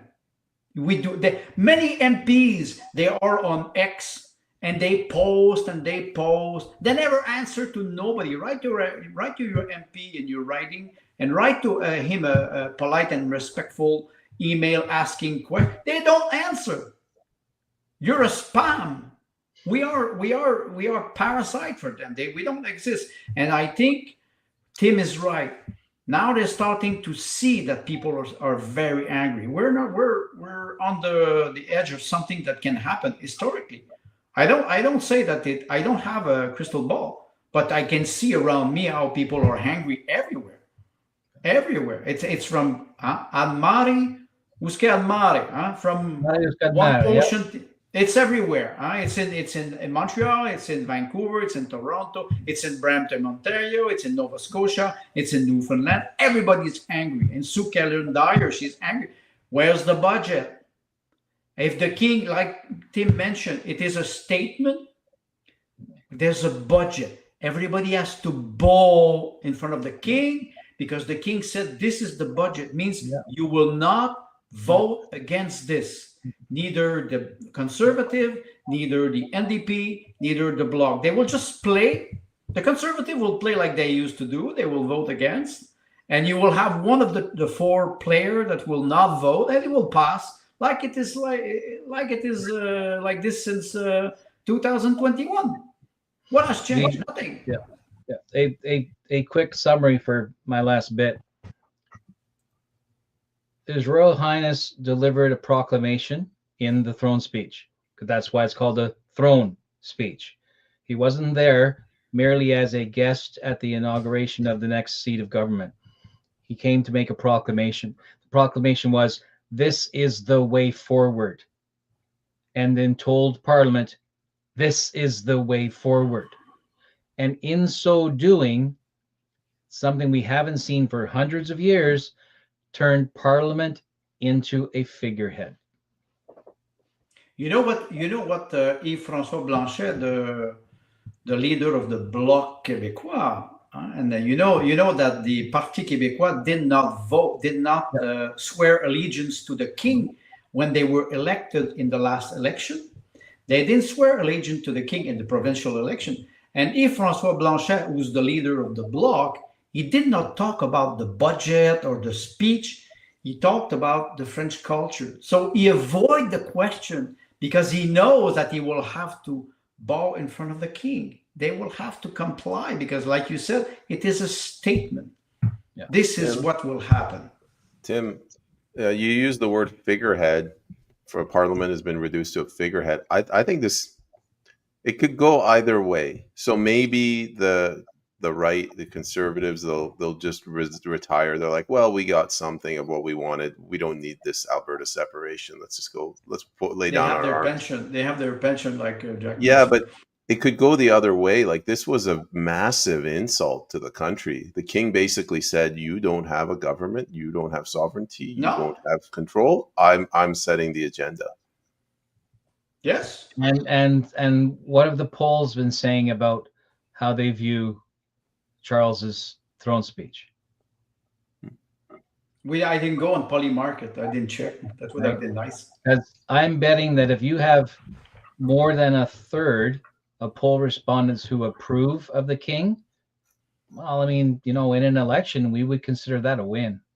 If you would have marketing strategists, you would have somebody would have monitored the speech of the throne compared to a movie on Netflix, and to see how many people will watch this boring speech or a very good Hollywood movie. Even if it's bullshit Netflix, people are more interested into Netflix movie than speech of the throne. Yeah. Now, I don't know that I would call it a speech because he did not really speechify.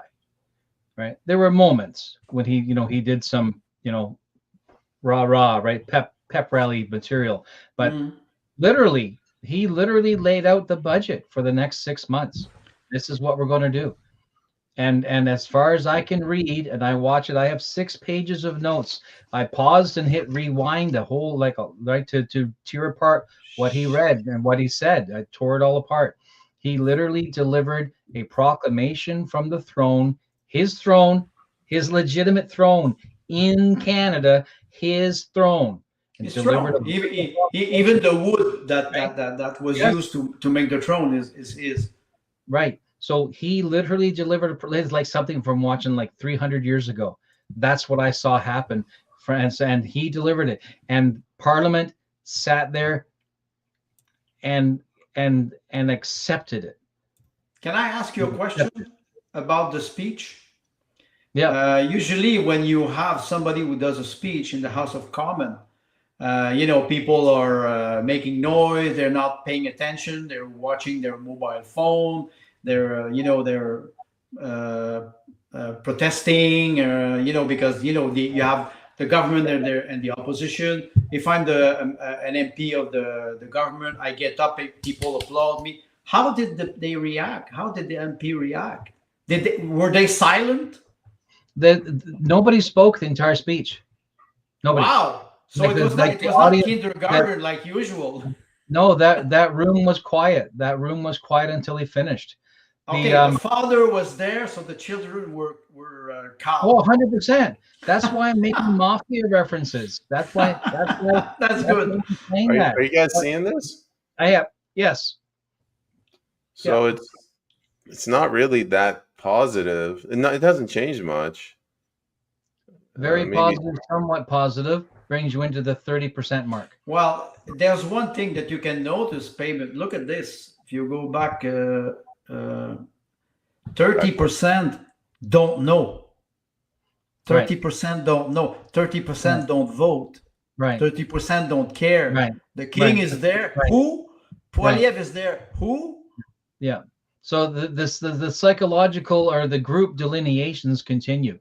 That then they match up well. So, and besides that, if the two possible answers are excited or don't care, I say that whoever made up that poll is an ass, and they're an ass on purpose, because excited and don't care are no, and don't care. Well, why do I care? Well, I care because I'm interested in the world that my granddaughter is going to grow up in. But there's a don't care because I know that Parliament, having been given the proclamation, will now execute this to the letter. Because all Charles did was give a summary of an existing budget that was simply not tabled. If you he tabled it, and because he proclaimed it, it received royal assent merely by him saying it out loud. This is this gentleman probably didn't listen to the first part of our show, but he goes, the king read Carney's election campaign speech. The Liberals wrote the speech, and the king read it. More or less. Well, I don't have too much trouble accepting that. I mean, I think that smarter people than Carney wrote it. I think that it was penned more or less by the UN and WEF, but I believe that in principle, Charles was okay with it. And to make sure that Parliament got in line entirely, he came there himself and read it. Well, I think it's ChatGPT who wrote the speech. But again, right? But the other thing is, of course. Let's say the king arrives. You have 300,000 people who cheer the king with a small, Canadian flag and everything, and you have, let's say, 1,000 protesters who are very angry. Let's kill the king, blah blah. You don't hear them. You have 400,000 people you will just see some RCMP agent who will arrest them and they will exfiltrate them very discreetly. There's no, when you look at a poll like this, it's like, okay, 70% of the people are for mandatory vaccine for children. Where did you take your data? Very in favor, little bit in favor, little bit in disfavor, and then they manipulate the data. So when you look at a poll like this, it tells us that if it is true, like Tim mentioned, you still have 30% who don't care about what happened or don't know. Yeah, I think what I'm looking forward to this are the two goal dates he gave us. One is Canada Day. There will be a major announcement of national, and I mean critical change, a course correction or a change in direction on Canada Day. He said it out loud. By Canada Day, on Canada Day, national programs.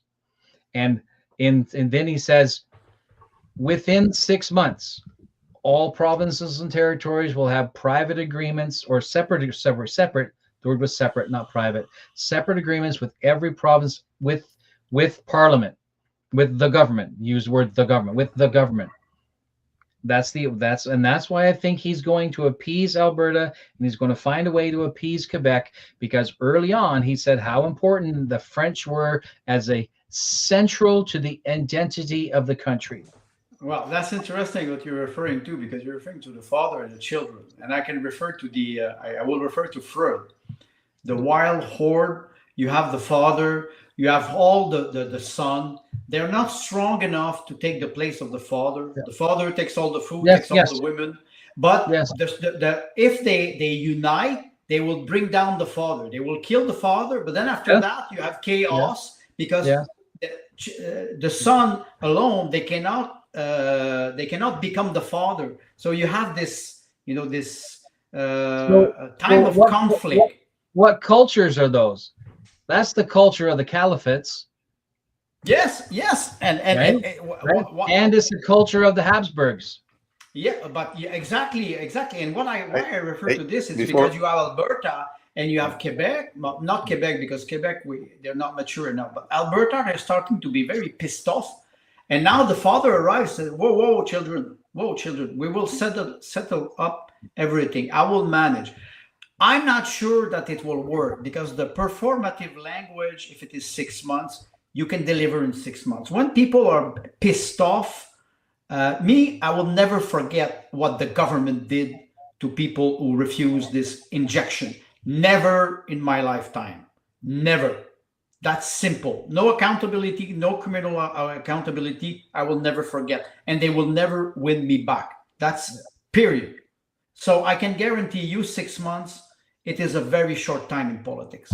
Before going down this too far, there was a third date given, Tim, for the G7 summit. He mentioned that specifically. He also was very keen on the G7 summit. Sorry, G7 summit. Say that 3 times fast, because Canada is hosting it, and he can, every time he mentioned where the one world government is going to end up or officially begin, because apparently that's coming 2029, 2030, because you talk about the 30% of land preserved, 30% of marine space preserved, and it would be done by 2030. So they're doing the whole numbers marketing thing.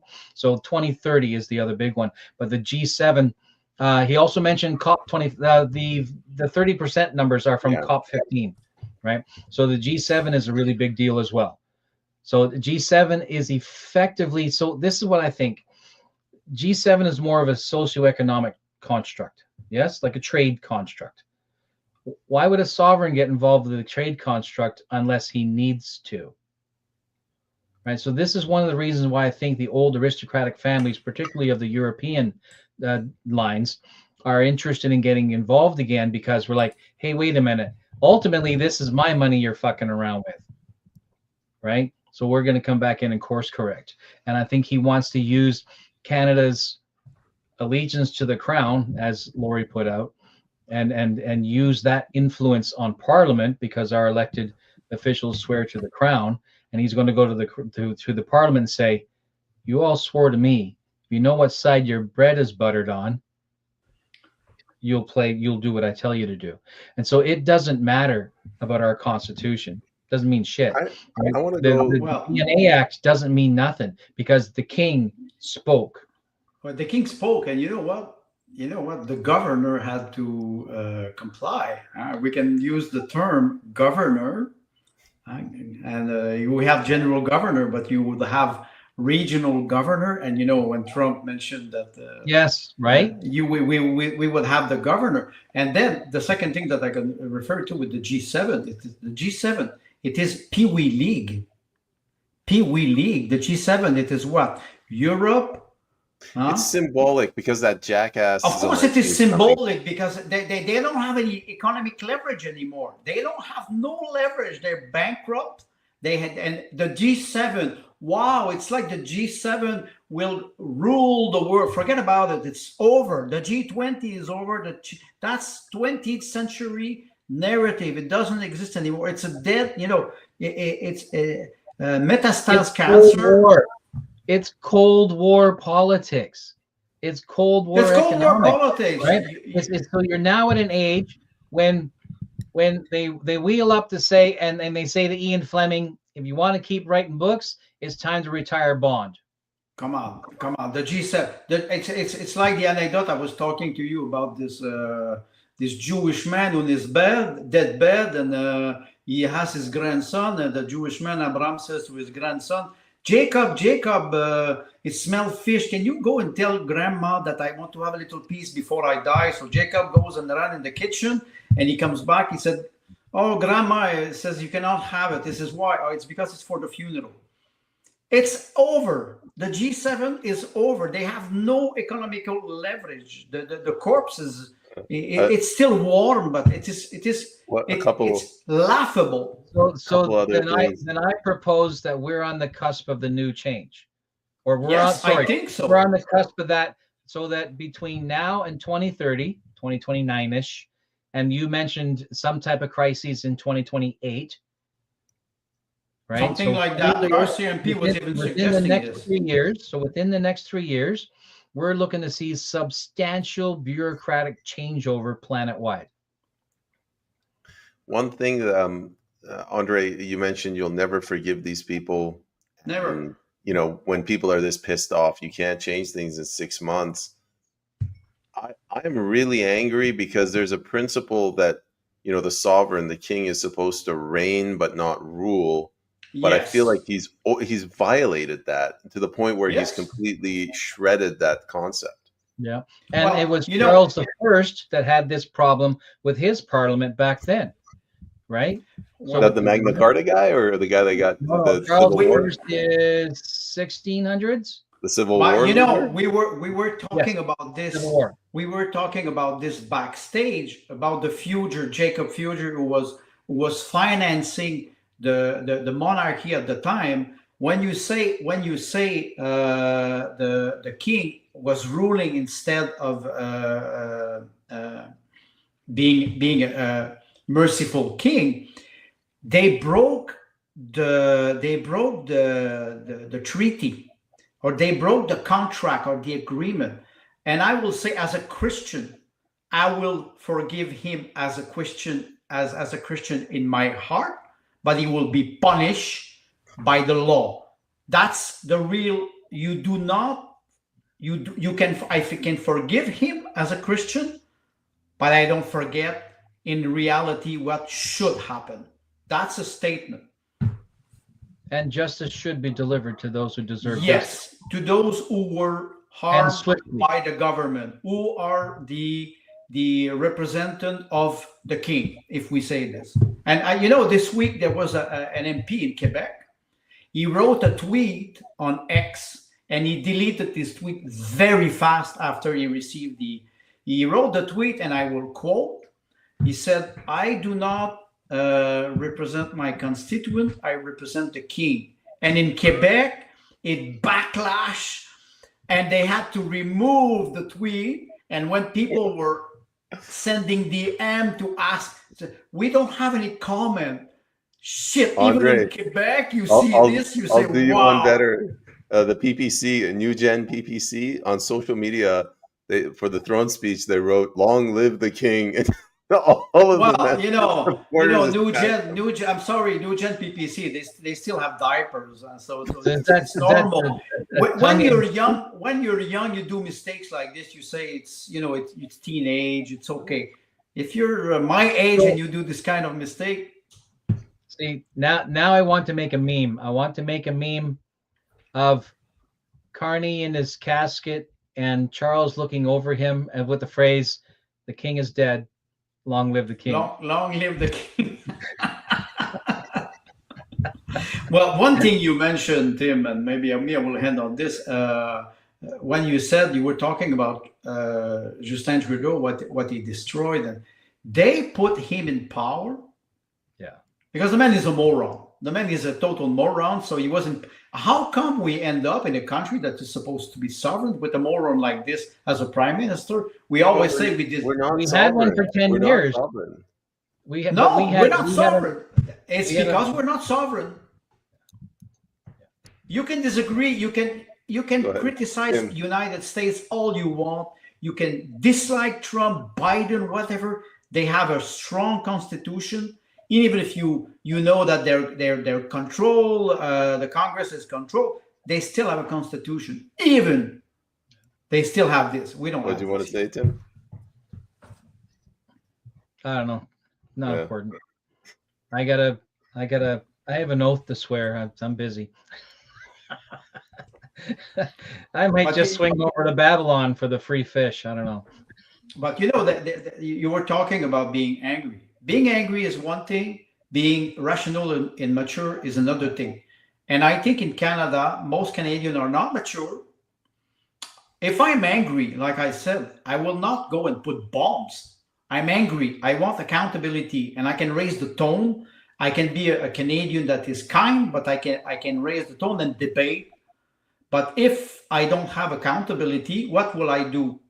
I have to be able to ask questions. They don't answer, we will just raise the tone a little bit more. Maybe you're deaf, maybe you need a earphone like this. You will have to hear one day. And I think it's not me or it's not Canadian in general, it's global. People are angry. You saw what happened in Romania. They are feeling it now. They're feeling it, and people are fed up. They are not fed up. You had the yellow vest crisis in 2018. Yeah. You have it is rising everywhere, and people are fed up, and they're saying to the globalists, enough. I will not comply. Kill me, no problem. I will not comply. And people, they make those statements, and they're starting to act. So I think politically, that's the message. If they don't hear it, the next step will be more, the anger will just rise. And it is not a good way to act. You don't reason when you're angry. If, as we've mentioned, a more educated and articulate body will be able to more effectively identify the pain points and the remedies, right? The fathers of the Constitution versus angry people in, the interior of a more rural province or whatnot, who aren't as well educated and aren't as articulate. So then we need to find a way to interject Civics 101 into Canadian culture. How do we do that, Tim? It's topic have for an another idea. episode. The topic No, for another. there's one question that I asked myself since a couple of weeks, because we're talking about how to federate, and you, Tim, you work a lot about how to federate alternative media or the new form of media. How do we attract people who are more interested in watching a stupid fucking movie on Netflix? If we have to swear and have to put background with nude women, why not? We have to attract young generation to politics, meaning the heart of debate. And how do we do this? Perhaps the way to engage the youth in more esoteric topics is not to politicize it, but to merely remain at a philosophical level. And you frame that by saying, what would you like to see? Right. And so you leave open-ended questions, but that kind of conversation takes time, and you can move it, but gently and slowly. We have to avoid the politicking, because they have been made hypersensitive to the politic by nature of the education system of the world. If we simply ask questions and say, how would you like to do it? Because they're thinkers. We were thinkers when we were that age. And there has to be a way to have those conversations. My middle daughter, for the first time in her life, voted this year. And I did not, and all I did was I shared, and I said, tell me what you would like to do. Right? Yet, how old is she? 28. And yet the liberal wants to lower the level of availability for voting to 16 years old. You But can they're imagine. doing that. They're doing that because 14. they're going What after are the. you? You're five. You're five, and you can have your genitals cut because you are mature enough to have a gender surgery. Why not the 12? Yeah. Why not 12? Why not let the amoeba, the frog vote? The frog, they already vote because it's in Quebec. But why not? Why they? What is this sense of, we're talking about people who are voting here, deciding the future, or the government of a country, and they want to lower, and yet if they go to 16, it means that your daughter would have taken 12 years before she would have been interested into politics. I understand young people, they don't care. They don't care at all. Because they've been taught not to care by, well, adverse By who? psychology, with the education system. Because we're taught that politicking creates this black versus white aggressive, hate on hate, and they're teenagers. They got plenty of it going on inside their brain already. So I think that the way I think it's not only inside their brain. well, you know what I'm saying, right? I'm Yes. referring to, like, as they're going through their teenage years, everything is in turmoil because their bodies are becoming adult, right? So then you take while they're having their own issues, the education system impresses on them this catastrophic, aggressive, us versus them mentality from politicking, and so they become averse. They become averse to it. The idea of the liberals wanting to drop the age down to 16 is because they want to go after the Gen Z who have been activated. They're becoming activists because of woke education. Yes, right? that's I'll tell you something funny. In Brazil, they lowered the age of voting because they wanted to get the young group to vote left, so they get Bolsonaro out. But then the young kids voted for Bolsonaro, and he ended up winning. So, like Tim mentioned, when you think that you're 16 and you're an activist because you want to change things with your naiveness, I understand that we were all like this. But you arrive and you say, wait a second, I will vote for this old man or this old woman who lies all the time, cannot answer in front of a microphone. So you Elizabeth go May. for... Elizabeth May? Don't mention her, I will have nightmare. But Tim is right. And the fact, listen, there's a crisis, a constitutional crisis. Now I'm starting to be more familiar with English, so it's more easy to say this word. But there's also a crisis of authority. Children, they grow from 4 till 12, and there's no sexuality before 4 and 12. It does not exist. You just have to read Freud and you will understand.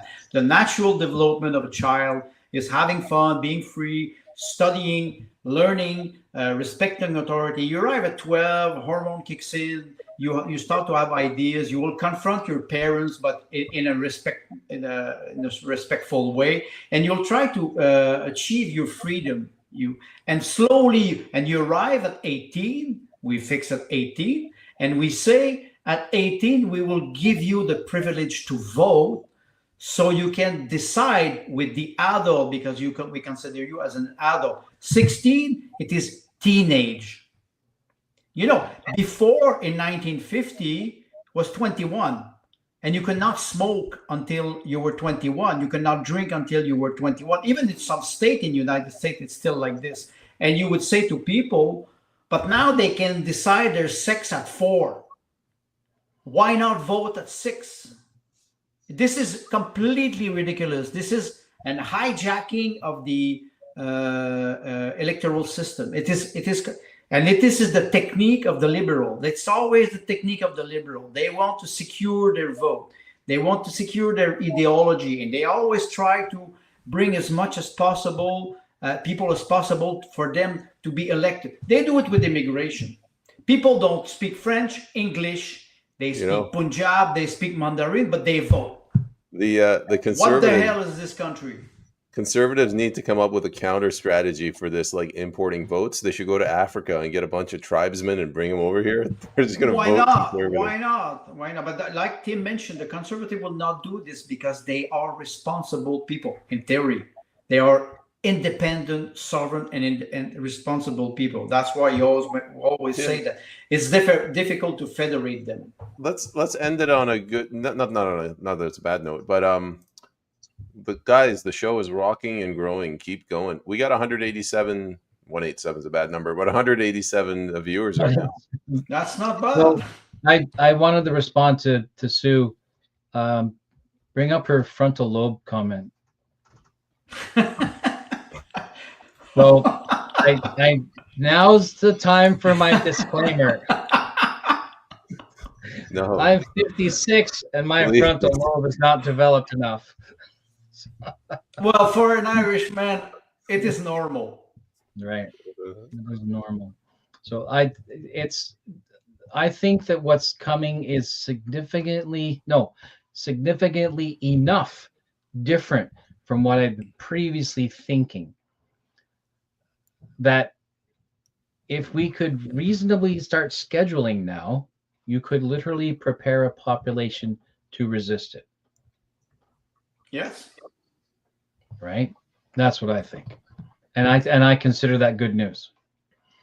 Right? And if there was a way that we could bring Civics 101 to our youth, teenagers, early 20s, even into the 30s, in a fashion that is not trying to educate via a curriculum per se, but to have more philosophical conversations around the concepts of what does freedom mean to you, right? What do you think the different levels of a nation should be responsible for to provide you with the care and services that you would like to see under a common banner, right? What would you like to see your town manage? What would you like to see your region manage? What would you like to see your province manage? And to have those conversations at the grassroots again, and simply say, what would you like to see? And you leave it open-ended. And sure, 30% of it you're going to leave on the cutting room floor, but they'll have been part of the conversation. And I consider that a big deal. Don't forget one thing. Yes, and I do agree with you. And we were talking, I think mainstream media are dead. You can pump all the money you want into, they're dead. They're dead. They will lose audience. They will continue to lose audience until, stock market goes down until zero. And they're going down. They will lose anyway, because in technology today, they will not win. But the transition period will be important. Then the first thing that we should do as a country, it is firing all those teachers that infested all the institution from the kindergarten to university and academy. They are everywhere. They spread everywhere. They spread this ideology. That's why all those protestation movements are so strong, because they are brainwashing university. All revolution, they start in universities. They start in college and universities, because young generation, they have physical power and they are easily manipulated. So we have to be able to reverse the tide. I don't know how to do it, but I will appeal now to parents. Don't let teachers lecture you on what is the concept of authority, parental authority, natural authority. This is your prerogative. Go against the government. They are wrong. They are depriving you of your own children.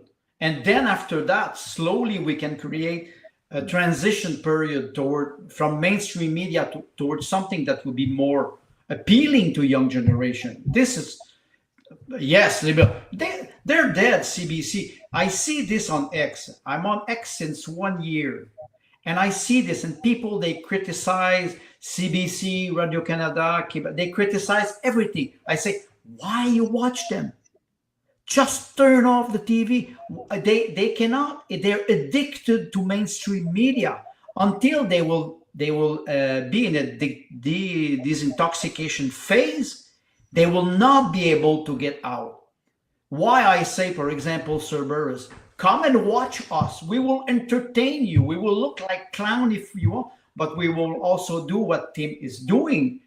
We will try to educate with a fun perspective, and we will not just focus on, being angry or reacting, or we will try to be different. I don't know if we will succeed. Dude, I can see the 215. counter, right? Oh, I okay. can see how many That's people funny. are. 215. Yeah, that joke is dead. That was very poor taste, Tim. Anyway, I think having the beauty of the internet is anybody can say whatever lunatic thing they want to say, and they'll probably generate an audience. I mean, we've proven that ourselves. But where the internet is going with this capacity for people to communicate at this level, with what we've been calling, we're not the first ones coining, we haven't coined the phrase, the new media era. And we know that Web 3.0 is coming with the Internet of Things and all these other marketing terms, with large language modules being sufficiently developed now. We're actually using words like artificial intelligence referring to them. We're on the cusp of a very interesting, very rapid development. And we want our children to be ready for that and not be hit in the face like we were when cell phones first came out of briefcases and ended up as the brick phone when we were in our late teens. My understanding is, and I'm going to take this straight out of the Old Testament, the generation that was already adult when they left Egypt and went into the wilderness journey did not enter into Canaan. But the children who were born during the wilderness journey did enter into Canaan. And I think them using that description, saying the boomers and most of us Gen Xers will not make it into this quote unquote brave new world, so to speak, but our children and our grandchildren will, and they will be better equipped to do it as long as we teach them the rules. As long as we tell them the stories, as long as our history is accurate, and as long as we maintain our integrity. Well, so we strengthen the family unit as much as humanly possible. Strengthen so that when we talk about, they understand the value of a tribal approach as opposed to an urban approach, right? And if we can get them to do that, then we can subvert what's coming, or even stop it altogether. But I don't think it will be my generation that sees that. Will not be the ones to cross the River Jordan, so to speak. Well, you can think about Sagrada Familia when it started to build. It took 300 years, and the first artisan did not see the final result. Maybe right. I will just disagree on one thing. Don't refer to the Brave New World of Huxley. I think it's not a good, especially in a Malthusian way. Right. The fact that we want to control people, and the idea of a alternative media would be to expect people to plunge in it, to enjoy it, to debate, to disagree, and even taking the risk of being censored by YouTube or whatever. Because what will happen with the human genius? If you're censored, you will find a way around, one way or another. One way. The creativity of mankind is infinite. And if we permit those young people to express themselves, they have also to respect a certain level of authority, in a sense. This is not the Far West. You can be censored. You can be shut down. Blushing. It's a very humbling experience. We went from 3 viewers to 253. Well, it's because I think it's because of your sign in the back of your. They still look behind. They want to know what's written behind. No, it's Tim's upside down flag. They're like, this looks like a good episode. I got to figure out what's up with that. Yeah. Yeah. But the idea of a transition period between the old model of information. Yeah. We were talking about this yesterday. I was talking with Matt Eric. The old model of information, a person like me, I'm connected. I was connected since 30 years because of my job. I was connected to technology, and I studied psychology, and I studied how to how to use those tools. So I'm very familiar with it. But people of my generation, they have problem. Many of them have problem with technology because technology is not intuitive. It's not very well built. We outsource the user's test. We outsource the quality control. We always rely on people. It doesn't work. Programmer, you know what they were telling me all the time? They were saying the problem is not the software. The problem is 18, 20 inches away from the screen. Yeah. No, it's you're a bad programmer because you don't know what the person needs to communicate. If you know what the person needs to communicate, you will create a good interface. So what we see now, 25 years, 30 years of internet, and evolving with those tools, we go with AI now. I see young generation, they start to use AI, but they don't know the structure of language. It's quite dangerous because if you are blind, tomorrow they cut electricity, you have nothing. That's it. You don't have nothing. So you need to listen. You need to learn fundamental. It's fun to do mathematics. It's great. Mathematics is so incredible when you do mathematics with people who are dedicated to show you complex formula and how to play with them. And when you start to master them and you have a powerful computer that can do the math for you, you understand the income and the outcome of it.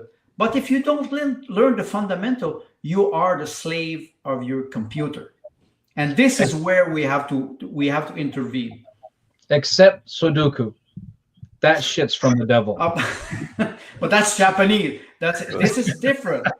This is. But I've worked 15 years with a computer programmer and analyst, and I was telling them, test your interface, and please listen to people when they use something. The tool is the extension of the end, but when the tool is becoming very heavy, you do not.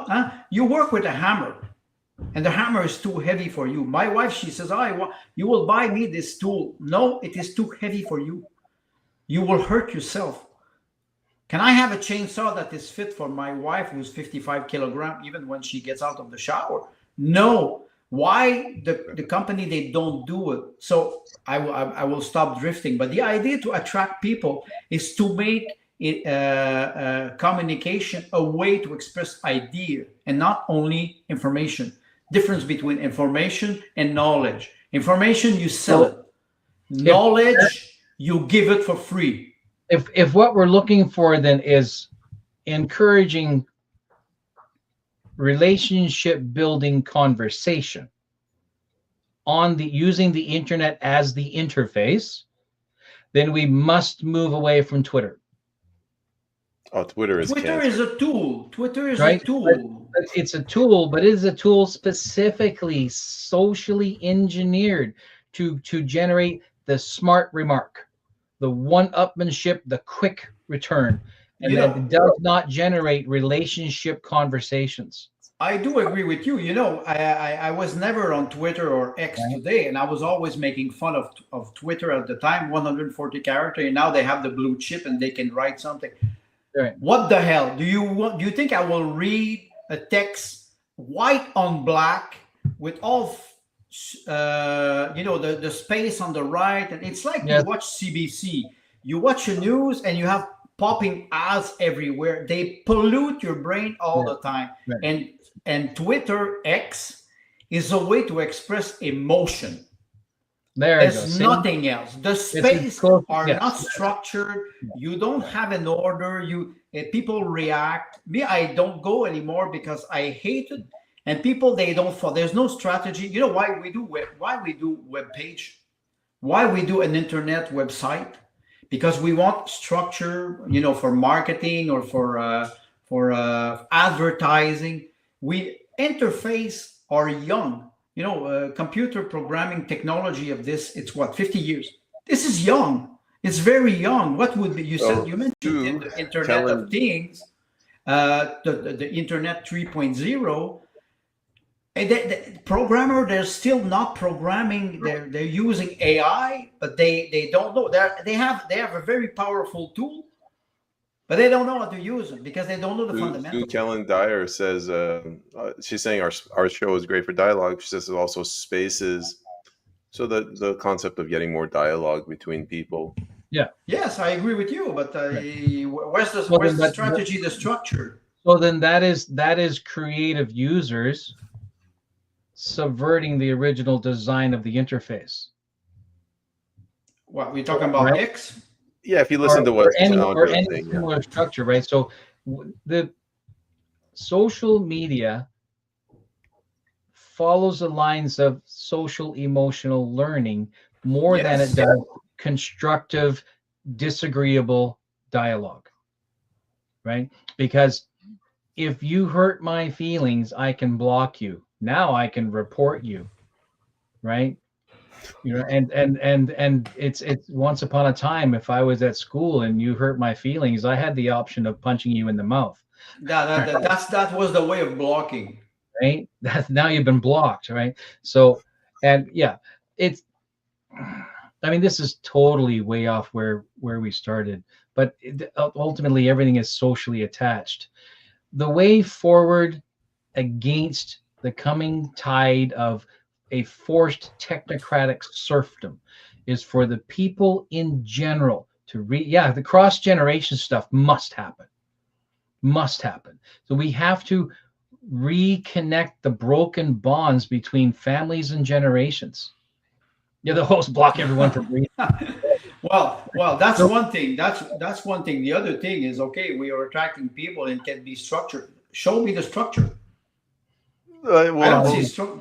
No, but we talk about the transition period. I'm not criticizing X. I'm saying X has limit. It has limit, like a website has limit, like YouTube has limit, like Rumble, like Odyssey, like Telegram, all those tools. And there's a lot of people who know how to use them. I give you a small example. I don't have the blue check. I will not give money to Elon Musk. But I'm stuck with 280 characters. What do I do?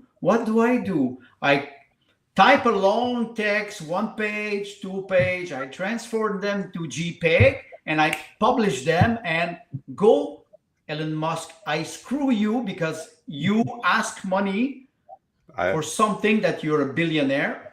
Yeah, and Andre, you outsource your test. Something tells me Elon Musk is fine. You can keep putting all the JPEGs you want. That guy is not. No, I will do it. I will do it because that's why he's and that's why it is space. Maybe space is quite new, but you think about X or Twitter. Twitter is what 15 years now, 14 years of age, and they evolve, they mature slowly. But you're still stuck with you have to pay. We have to pay for everything. I will again quote Hillary von Clinton. I like to call her like this. Pay for play. Communication, information, you have to pay. Knowledge should be free. If I give you a fish, you're still depending on me. And I will have to quote the Bible again. If I teach you how to fish, you're independent. That's why we still have academy, we still have university, we still have college, we still have authority. Let me ask you guys a question. So you give a man a fish, you teach him how to fish. We live in Canada where you're licensing men to fish. How does that fit? And if you're right. And the way Andre's given out fish, if it's Jacob's story and he gives me a fish, it means I'm already dead. Well, you said the permit. Native people don't have permit in Canada. They have rights. You have privilege. But tomorrow you can say, my name is Andre Meloche. I can go and I can say I have native blood. And some people did it. They got caught. But some people did it in Quebec. And they were considered as native people, and suddenly I have right. I don't need a payment to go a permit to go hunting, fishing. So we have to make a difference. Are we all citizens equal in front of the law? No. We have native people who have rights, and with their native tribe who are like union, and they take advantage of them. And you have citizens who have privileges. While you look in the United States, I will not say that the United States did not decimate their native tribe, but they still have rights for everybody. That's the difference between United States and Canada. So we arrive at a point where we have to ask ourselves, what's the concept of privilege and the concept of rights? What's the difference between information and knowledge? I want everybody to. We can explore that when Payman cracks out his work on his constitutional reform. Yes, that's where but, the text is important. Defining the difference between rights and privileges. Exactly. That could be that, because the text that you wrote, Payman, is extremely important. It could be something that will lead us to something, a text that would be respected by everybody, followed by everybody, agreed on, everybody.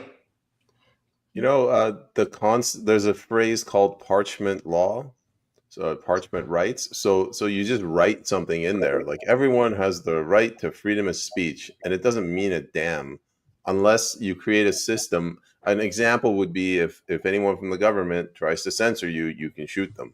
That's one way. It's extreme, but that's one way that you guarantee free speech. We need to come up with some system that doesn't involve shooting people in the face, but still is more effective than just writing something. Kneecapping, we're okay with that? Well, what you mentioned, Payman, is important because when it is written, you can always go back to it, and we can remember what happened since 5 years and maybe more. You mentioned Jody Wilson-Raybould and how they started to violate the Constitution, or they start to have I would say, a more authoritarian style of governing without accountability. If we don't go back to this, the speech of the throne is useless. You need to. I think I referred to FDR, Franklin Delano Roosevelt, when he said that you can speak to somebody very softly to try to convince him, but have a baseball bat in your right hand. Well, that was Theodore Roosevelt, I think.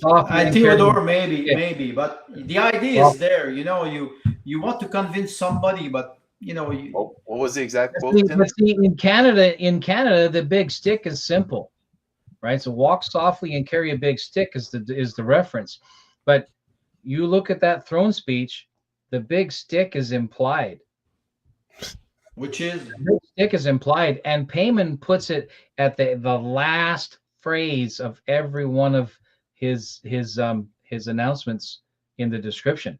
You will continue to pay taxes. That's the big stick. Yes.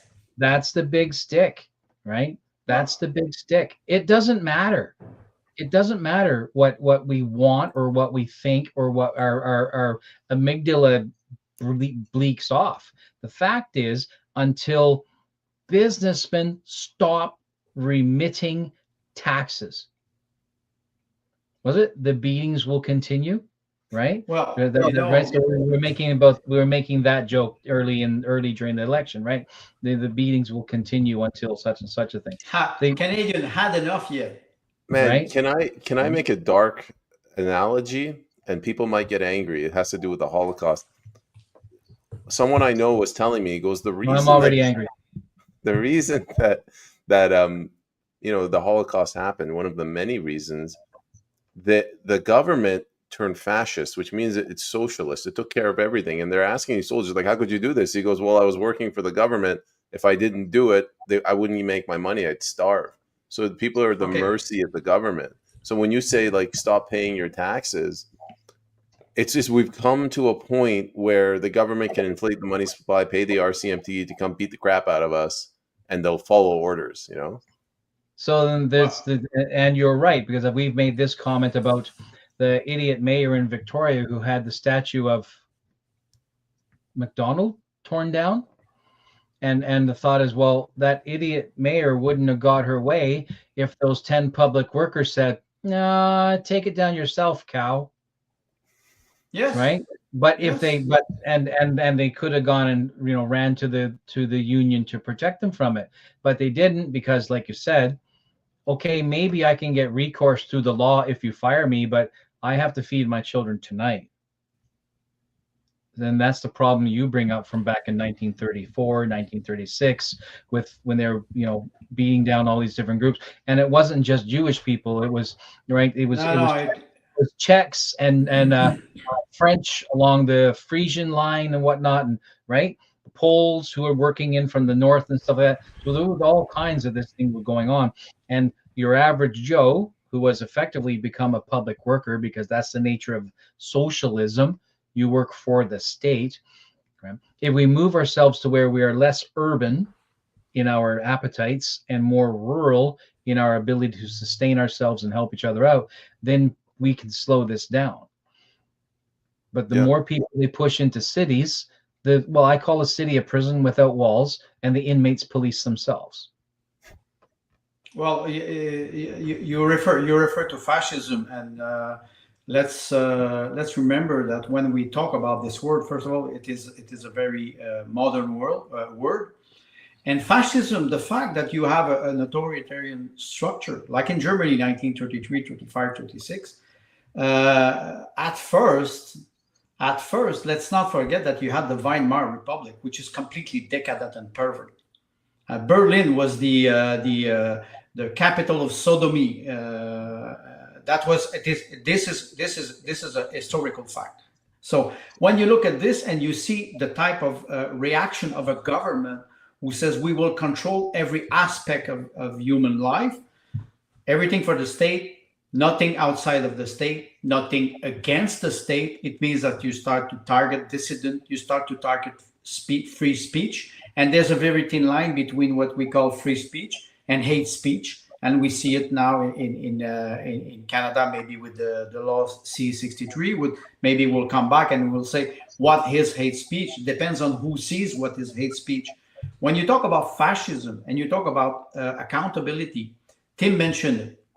Most people, they react in a structure top down because the boss tells you to do something and you can push down the authority, the authoritarian behavior. And you go like this. And I noticed that in Germany 10 years ago. I started to notice this when I was traveling to Germany to go to Russia. I started to see people who are in the airport and they act an authoritarian way.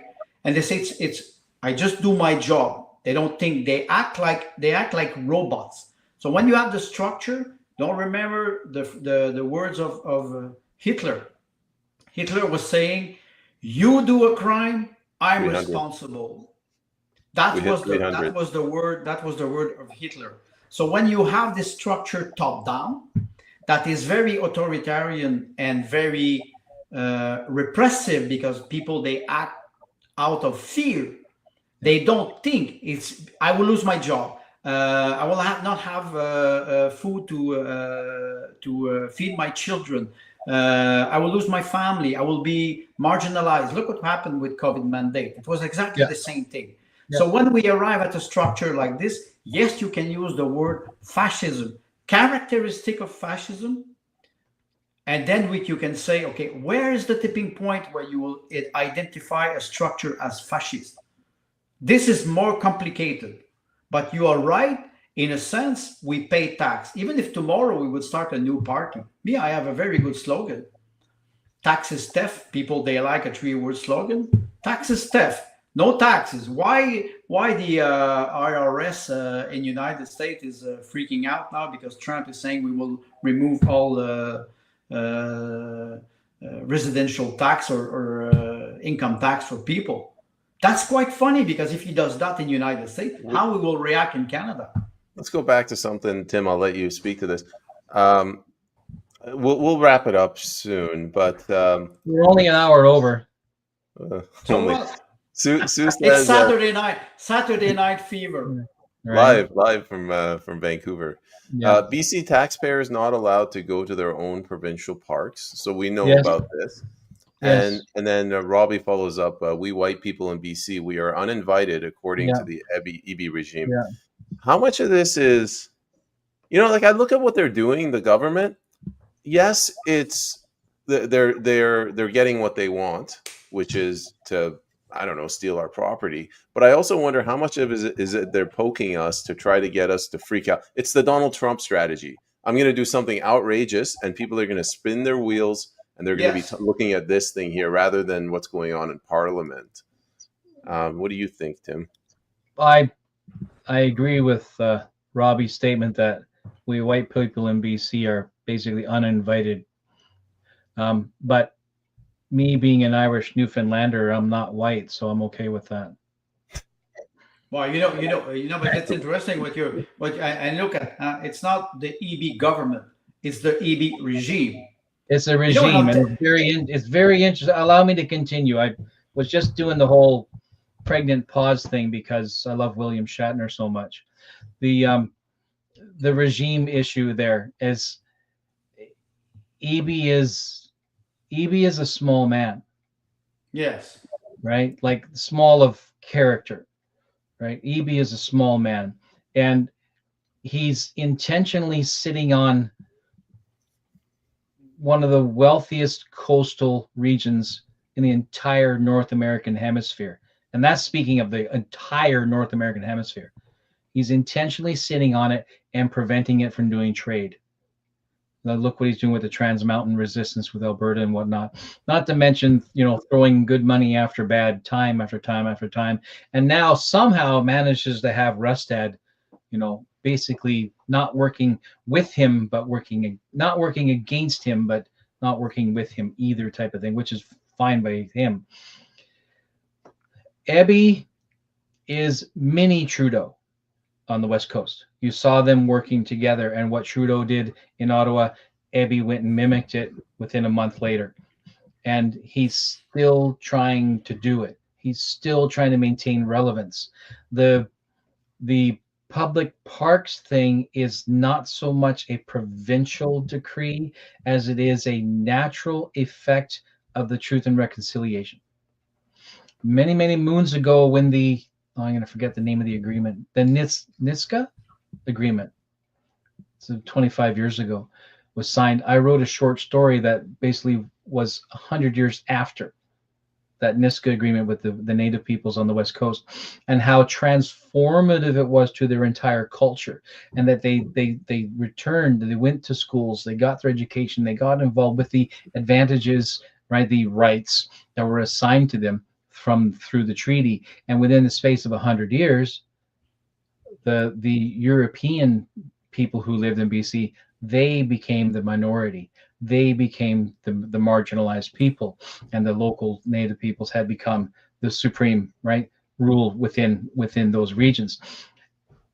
I was just writing it as a thought experiment, but now we're going to watch it happen for real.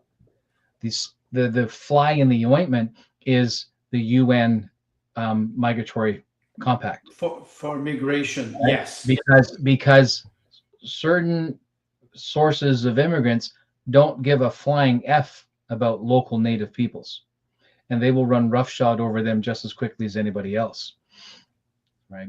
So Ebbie's game is dangerous because I don't think it'll be the European citizens that push back. It will be the native people that push back. Well, this is very important what you're mentioning, because I can refer to balkanization or ghettoization. You divide and conquer. In Ontario now they want to open a shelter that will be only for homeless Black people, and that will be managed only by Black people. That was isn't that so? It's the projects in Philadelphia. In Ontario. I'm referring to the 60s and 70s. Well, okay, right? Maybe, but what is it? It's discrimination. You have a homeless person who's white of color. What is white? Michael Jones is always referring to categories of the mind. There's no category of white and black. We have complexion. It is a phenotype. So you have a homeless person who's, let's say, Canadian, was born here. He has, like me, a little bit, and he's there. and you will not look at him, and he will not be allowed to go in the shelter, and he will not be able to receive food. Andre, What is this kind of this is ghettoization of structure of this is what I society. was talking about though with the park. They're doing two parallel strategies that the second one gets them to the first one. So the first one is they want a regulatory state. They want to make it so convoluted that you need more and more bureaucrats to manage it, to manage the rules, Yes, like what's black, what's white. And then they piss off the conservatives, so they can't think rationally. They're going to go out and do stupid things like go attack a black person, and they'll be like, "See, we told you, Andre Milosh is a racist, so that's we need always black like that. only." And they both feed into each other, and we're not organized, and we can't mount a appropriate defense. Well, what you're mentioning is very important. That's why we have to act in a mature way. When I say phenotype, I did not invent the name, the word. Michael John was talking about this, and he has some very strong debate. And he sometimes people disagree with him because some people will say, "I'm white, I'm Christian." Wrong, wrong. First of all, you can say I'm a human being from a certain tribe or a certain descendant, and I have to. Am I a settler here? Huh? Justin Trudeau said we're all immigrant. No, I was born in Canada. It doesn't mean that an immigrant who arrives here and accept the structure of the society, respect the rule and the law, it could not become a Canadian. But my wife is Russian.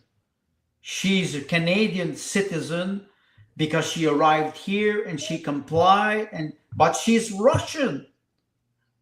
She's not Canadian from birth. She's Russian, living in Canada, and is a Canadian citizen with the same right that I have. Why? Because they want to paint Native people like they are the First Nation and they are here first, and we're all settlers or we're all, supremacists. They always use those categories to paint us in one category, like you mentioned, and after that they can accuse us of being aggressive. I'm not aggressive.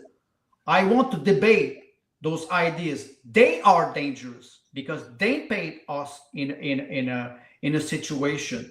If you start to antagonize people like this, of course they will become angry. We can be, if we want to be civilized, we have to be able to deconstruct this language, which is very dangerous. They play with fire all the time. Yeah. In dialogue, the overgeneralization is a place to start. It's a place to start. So you're establishing the outer bounds. Overgeneralization. You establish the outer bounds. You move into what's that? Stereotyping. Stereotyping is not where you stay; it's where you start. Now a stereotype is usually a group or individual, right?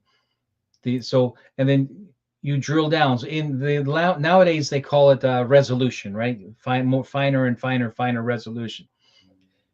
These overgeneralizations are to places to start. Stereotypes are places to start. We are not designed, it's not in good dialogue. You don't stay there. You move in and around the language. You have someone say, "What do you think about this interpretation?" Right? And then back and forth and back and forth. But the Marxism takes your stereotype, which they want to break, and smashes it with their new undefinable stereotype. What is a woman? Right? So our goal is to always push toward dialogue. Always push toward dialogue. And even though we are of a more conservative mind, and I'm really not too terribly worried about your feelings on the matter, in the interest of dialogue, I have to give you opportunity to express your feelings. I don't have a choice. I don't have a choice. Me personally, does Tim really give a shit about that? Most of the time, no. I care that you make an effort to contribute. But in order to have the dialogue, I have to do that. And of course, with young people, particularly in their teens, when all they are is this endocrinatic ball of emotions, This, you have to let them have that. And so the education system comes in knowing that they are malleable and in internal chaos. And they say, we know your pain. You must feel marginalized. You must be, we're here for you. You be yourself. And us older conservative minded individuals go, well, that's just fucking stupid. And which is true, but we end up we are reinforcing that feeling of being marginalized. Right. So when I continue to talk about us reinforcing the family, reinforcing a more rural approach to life, reinforcing, and because that is the way back, that is the way out. Right. So it's like summing up everything that I heard, on the throne today, the whole Athens concept, earning your freedoms. Do I earn my freedoms every day? Philosophically, yes. Because the moment I stop fighting, they start winning. I just wanted to share something. I got to switch over so you can see this.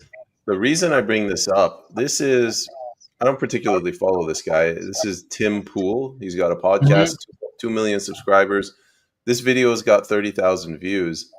And the title is King of England says Canada belongs to Indigenous people, undermines Canadian sovereignty. Yeah, he doesn't understand what he said because Tim Pool's an American. What I mean is that this has now reached America. Like these they speak to the younger generations. And I think just go back a little bit. Just go back a little bit. No. Well, look at it. When somebody has a hat in summer, this I don't take them seriously. They look like shit. They dress like shit. They have no status. They're very popular. Their language is vulgar. That's the reality of today. They think that they have moral authority. It's amazing. It's amazing. Andre, you're letting our what is it now? Our 330 viewers get to your head. They have 2.2 million subscribers. No, but well, in one of my essay, I made fun of what are followers or influencer.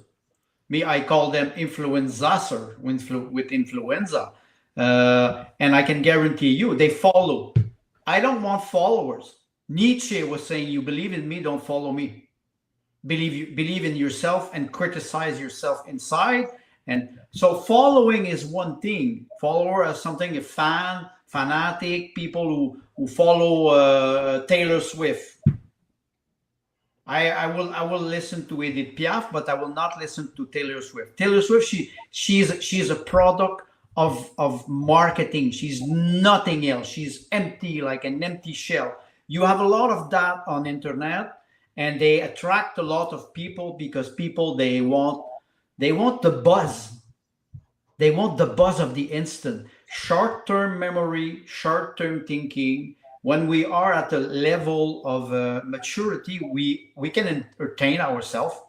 But sometimes it's interesting. I don't watch Netflix because it's bullshit. But anyway, when you look at the stock market of Netflix, which is $1,200, you say, whoosh, we are not out of the bush now.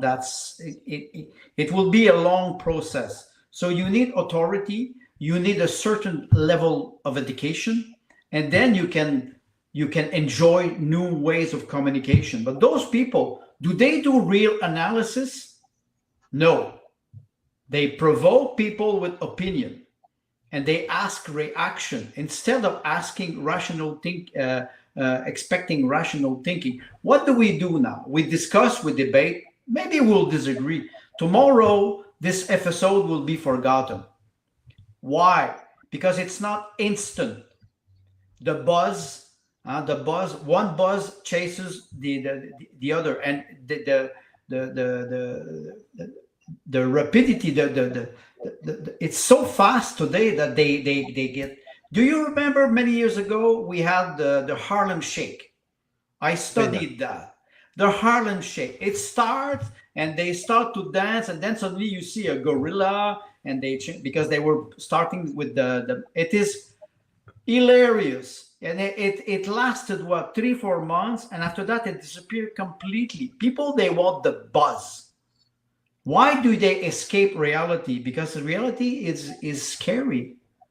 Reality today is scary, so they want to escape reality instead of thinking. You can meditate, and you can think, and you can entertain yourself. You can enjoy. You need all those phases. You cannot do the party 24 hours a day unless you're on fentanyl, but it will last a couple of months and that will be finished. Elbows up. Go tell the boomers, boomers, quote unquote. I made a joke last week, and I wrote a small post on X. I called it "Only Grants." I think you saw it. And I wrote on the top, "Only for boomers." A woman wrote me back. She was very angry. She said, "You should not paint all boomers in the same way. I know how to use a PC. I know where to put the floppy disk." She did not understand the sexual subtext. Yeah. And I wrote back. I said, "Sorry, madam. I'm also a boomer." I won't say, "Shit, that was a joke, madam. It's a joke compared to OnlyFans. What is happening?" So trying to use the sense of humor, she could not see the irony of the post. It was like, especially from a boomer. You can imagine that, because boomer, it is a category. It does not exist in reality. So this is where we have to deconstruct those language. They are very specialist. The liberal, they're very specialist. A person who has a baby, a person who has menstruation. There was an MP who was not even able to answer the question, "What is a woman?" He could not even answer, because first of all, the question is completely stupid. I wonder if there's somebody who broke into my house. I hear footsteps downstairs. Whenever it must somebody, be the RCMP. Yeah, that's cute. Thanks, Trudeau. Whenever somebody says elbows up, I guess it's time to wrap up the show. Mhm. I don't know. I mean, I can give some words of optimism. I always try to look at the positive thing out of dumpster fires. So the throne speech was a dumpster fire. It was a shot across the bow. But I have enough faith in Canadian people that they will do the right thing and try to be sovereign on our own and not wait for the king to do it for us. What about you guys? You want to add anything? Sue Kelland, if your people are too gray, you didn't dig deep enough. If your people are too, I screwed up the joke. Damn it. If your people are too green, you didn't dig the hole deep enough.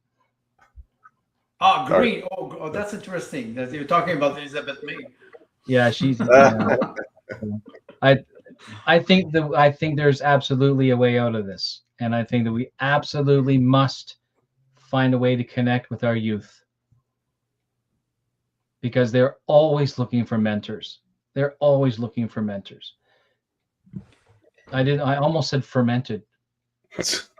Well, it is funny done. Because 2 days ago, I go to the hardware store to buy land. If you have 10 minutes from my house, and my truck dies, and it is the starter. The battery is okay, but it is the starter. So I go inside, and I know a towing company not far from my house. So I said, and the young man who works in the hardware store, he said, "You want to boost the car?" I said, "We can try it." Okay, so you have boosting cable? I said, "Yes." We go outside. He arrives with a pickup next to my, and I plug the battery. He plugs the battery. We try, it doesn't work. I say, "Thank you."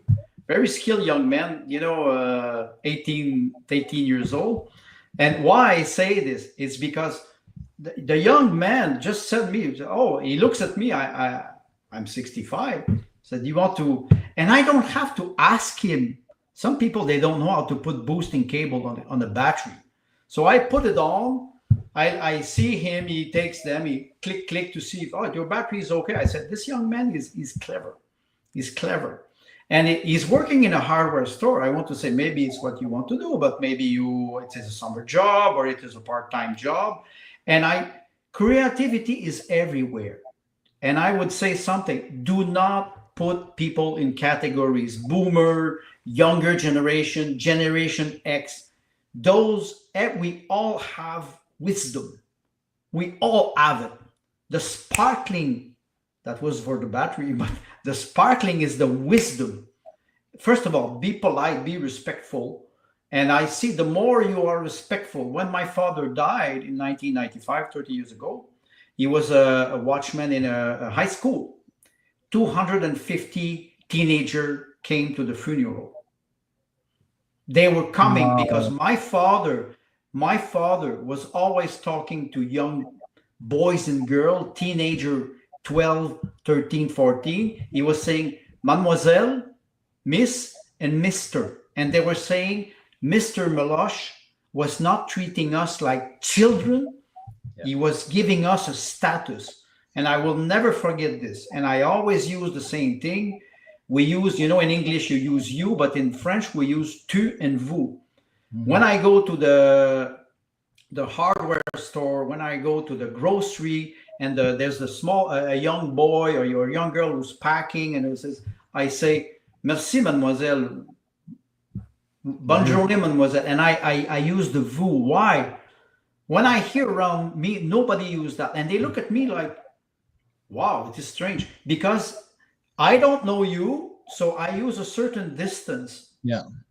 And then slowly, one day, one or the other person will say, okay, if we are the same age, maybe I will say tu, you will. But it takes time. The distance of mutual respect is very important. Very important. And we can use it. Let's say, thank you, young man, or thank you, Mr. This politeness, we have to reinstore it. And that's part of authority too. Yeah. That's when I was in sales, I always introduced myself as Timothy. And then I work on developing a more casual relationship as the sale process develops. So then by the time I have them to the till, and I'm confirming everything, and they're at the till, I'm confirming, and they call me Timothy again it's part of, right? And I guide them to that. And then I say, my friends call me Tim. Yes, but you see that's good because you start with the name and then you go with the what we call the diminutive or nickname, or that is more familiar. That is more familiar. Yeah. And I do that on purpose. But in the language, for example, if I would be angry at you or I would make a statement and we are on Cerberus, I would say, hey, Mr. Knight. So I use another step to show my disagreement or something. That you have to play with. That's a strategy every mom employs when they want to spank their kid. Yes, exactly. Mr. Ascari. Got the wooden spoon and I get my middle name. I knew I was a dead man walking. Which is your middle name? What's your middle name? So they use my whole when usually it was my mother, Timothy William. William. Timothy William Knight. Right, and then it has that timbre, right? It has that Timothy William Knight, and you're like, okay, oh, I'm dead. Now I'm dead. You have William or Bill. My father's name was so. My son's middle name is William. My middle name is William. My father's first name is William. His father's first name is William, and his father's middle name is William. Interesting. Yeah. I was always envious of like Canadian kids. They all had middle names. I never had a middle name. They all have like a history. Like my father, my grandmother. They're asking me. I'm like, my grandparents were dead when I was born. You did not have it in the family. It is not a tradition. Not really. Like I don't know the names of any of them, and I think that everybody was just trying to survive. Like we got another kid, quick, give it a name and let's move on. Because you see, in Europe, prior to it becoming a cultural thing to baptize an infant, a baby was not named for the first week or so of its life because mortality was so high. You didn't know if you would survive. Well, because you didn't want to run out of all the family names before you had one that stayed. You don't want to squander it on a baby that might not make it. But that's interesting. That's interesting what you're mentioning, because Timothy William Knight, Irish. Me, it is Andre Edward Meloche. And Meloche, one of my friend who was Italian American, he told me, he said, you're most probably you're from Polish roots because Oskar Milosz was a Polish poet. And when he told me that, I was quite surprised. So we are from Europe, whether it is Ireland, Scotland, Poland, France, Well, Germany. and the name knight is not Irish. There It is is not. there is an equivalent. You go back to the Celtic called ridere, Ridira, which means rider, Yes. right? Because the Celts did indeed have chariot warriors, right? So they did, and so, but knight, as far as the UK is concerned, is English, and then back to the French and Germanic, because the Germans were the first ones to make a class of warrior, noble warrior called knight, and then the French picked that up, and then it obviously came through Normandy, right? Through Normandy into Brittany, and that's through the Norman invasion. So the best I can figure is we somewhere in the back line, if not actually a line of knights, which didn't happen a lot, we were Irish living on an English landlord's property during one of the turnovers of the monarchy that said, this time I hate I hate the Protestants, right? Or hate the Irish. And so the landlord, who was surnamed Knight, took all of his people on his property and gave them his last name to protect them from the king. So I think that's possible. Maybe we try it again. Right. Well, it's right to protect us from the king. all the way. It's full circle. I didn't plan it that way. Full circle back to the value of the serf. Right. Yes. That landlord knew how important those families that were on his property, on his land, even though he was a supplanter, because he had the property on there in Ireland. He was an Englishman in Ireland, gave them his last name in order to Christianize or Catholicize, or right, to protect them from the wrath of the king. Immigration was much easier back in the day. You just change your name. No, Just change your name. Well, right? it was not immigration; it was migration. People, you didn't mass immigration. It is a modern phenomenon. You had people who were migrating tribes, but it's not like today. And what Tim is mentioning, we go back to maybe an episode that we had last week or 2 weeks, 3 weeks ago. Noblesse oblige, and a person who's an Englishman knows the value of people who are his serf. He knows them, he loves them, he respects them, they respect him. And even if they serve him, they know that they're practically family. You had this with during the Tsarism. Tolstoy was wanted to give freedom to their serf, to his serf. So it goes. We always talk about grassroots, top, bottom up. You need top down. It goes with the authority too. If you respect the king will respect you. Or if the king respect you, you will respect the king. If he's accountable, if he's just, you will act like just, being just. I think we've literally come full circle, and we're repeating the beginning of the episode again. So. No, but that's the purpose. That's the purpose of what we go from unity to diversity of idea, of opinion, and then we conclude with unity. That's a good way to end a conversation. Else you drift away, and you after 6-7 bottle of wine at 5 o'clock in the morning, there's nothing Speaking more. Of which, we should end the episode, and then in the backstage, I'll go grab my beers. No problem. A big thank you to the audience. We've hit 358 viewers, so thank you very much for sharing your Saturday with us. Most probably there's a lot of bots. So. Whatever, man. You're not taking it away from me, Andre. Yeah. A win is a win. Yes, you're right. No, I do agree with you. I'm happy. All right. I feel very privileged because I've finally met another Apache attack helicopter. I'm very happy. What are we talking about? Throw up Bobby Foss's comment. Oh yeah, Andre. Maybe you're not a nerd It's a joke. Okay, I'm we'll so explain it happy later. I finally met another one. All right. Russian spy. I'm a liberal plant. Oh yes, okay, I can see this with a German Shepherd dog. That's that goes very well. That goes very well. Yeah. All right. Goodbye, everyone. See you guys next week. Have a good Saturday night. Au revoir.